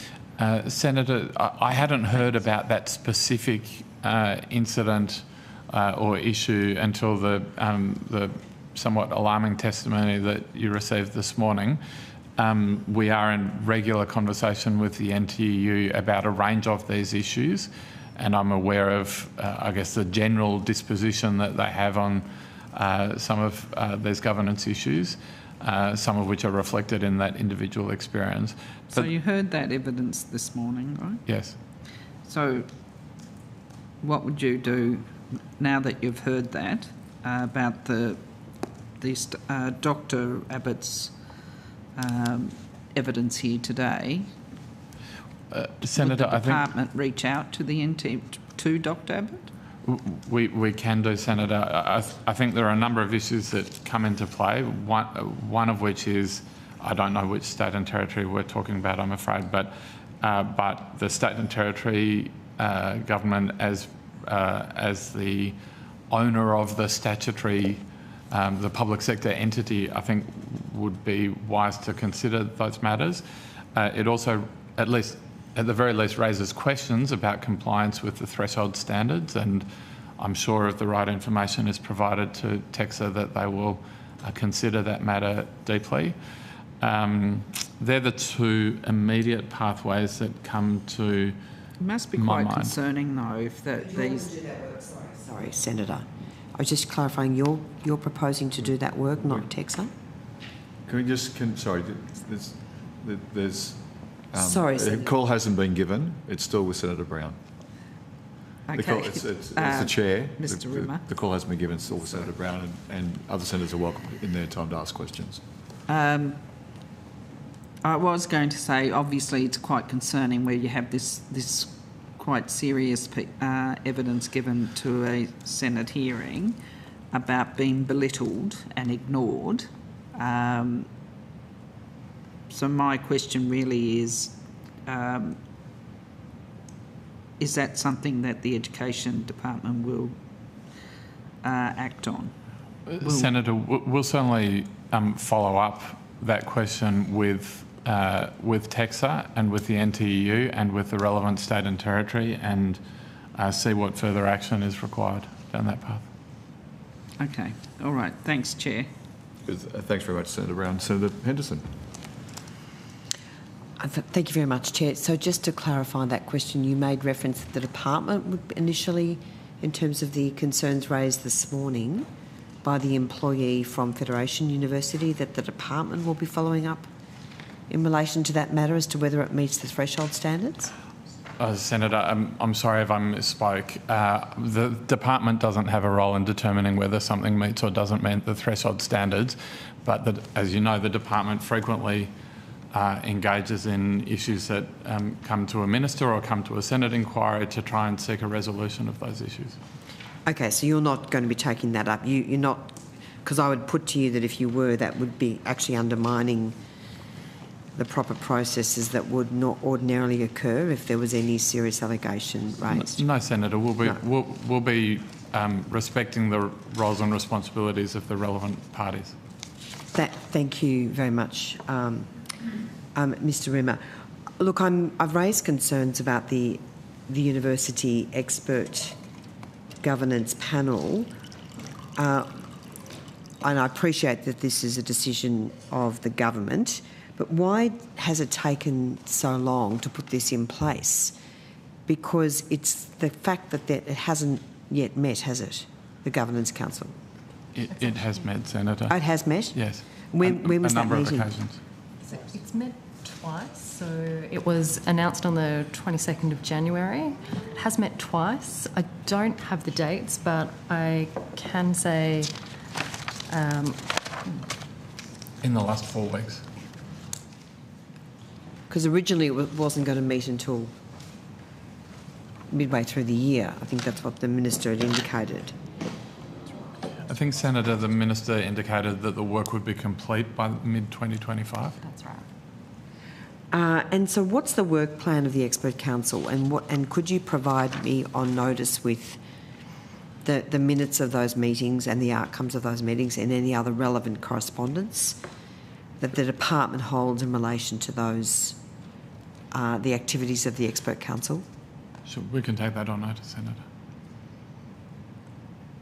So what's the work plan of the Governance Council? Could you... Oh, sorry, I misunderstood.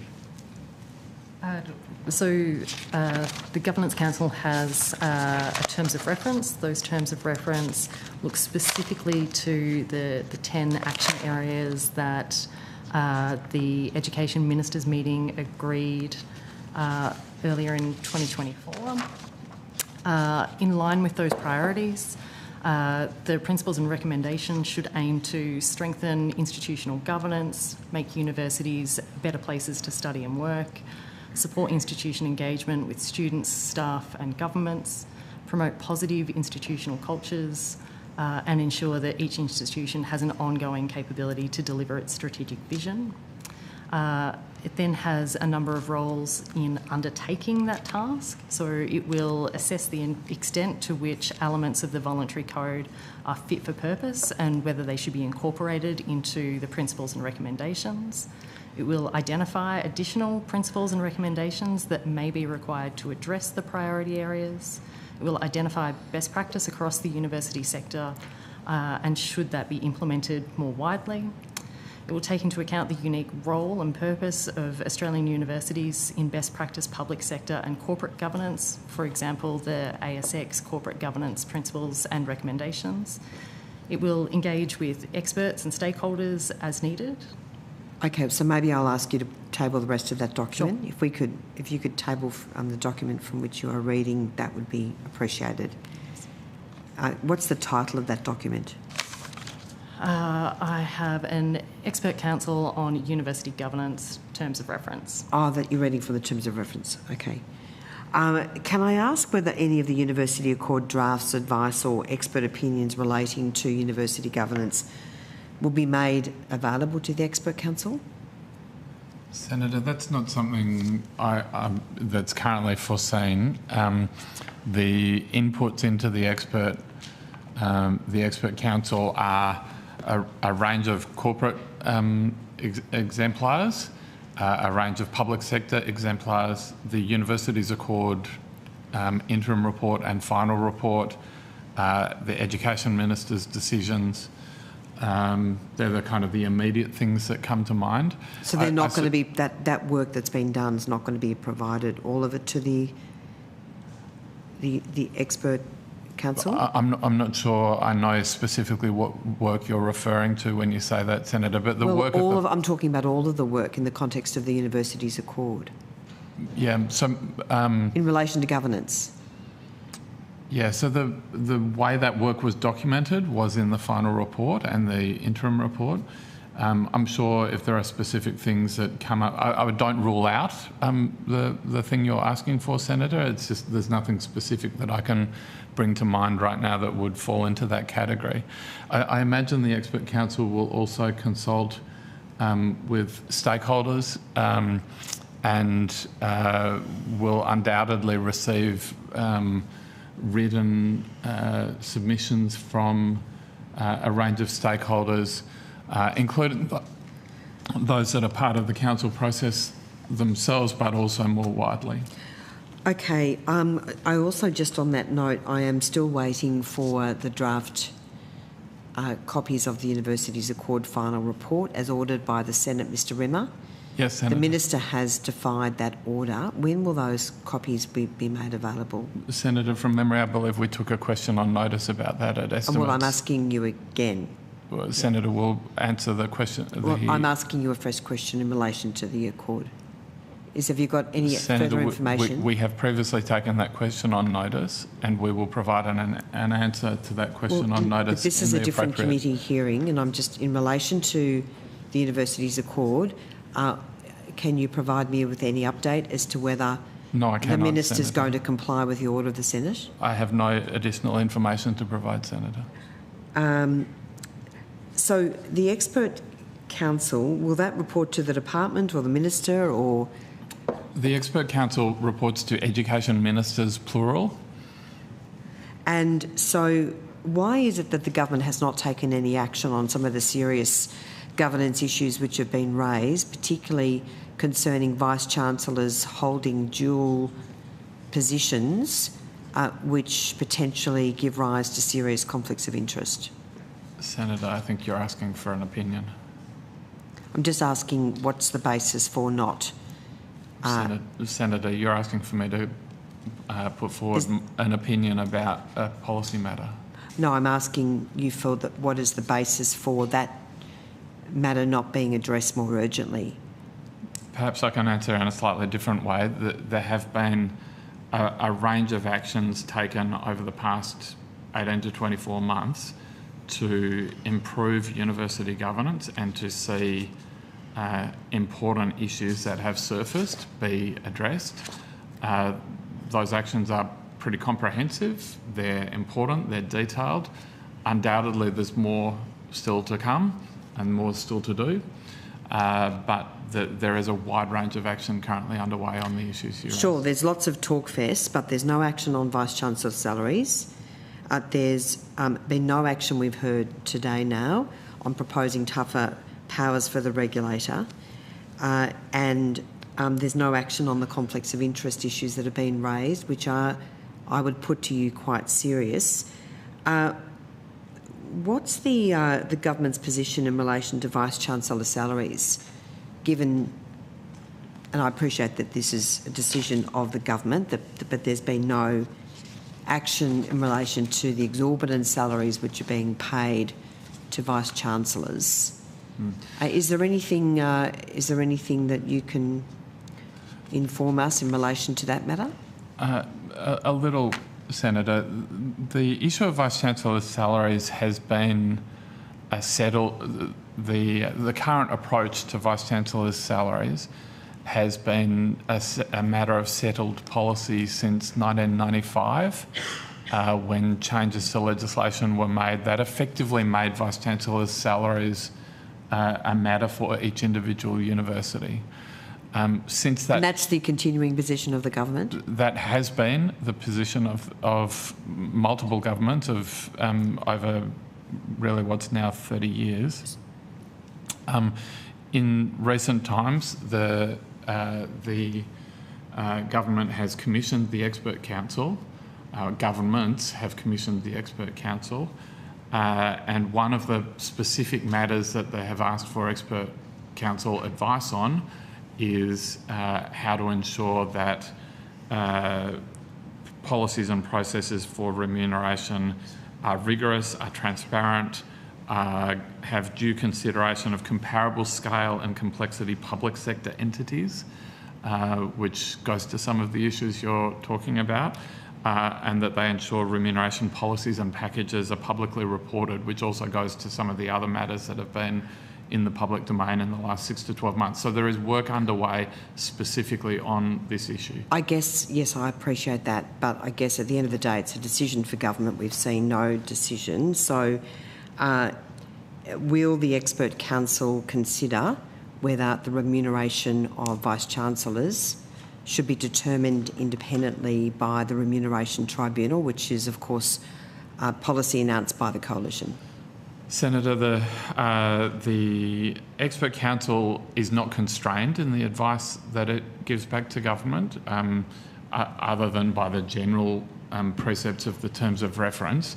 It has been asked to consider as a minimum the position that ministers achieved in their discussions, which is the one that I've just mentioned to you. I have no doubt that if the chair of the expert council and the other members of the expert council form a view that's stronger or different or additional on that question, that they will say so in the advice that they provide back to ministers.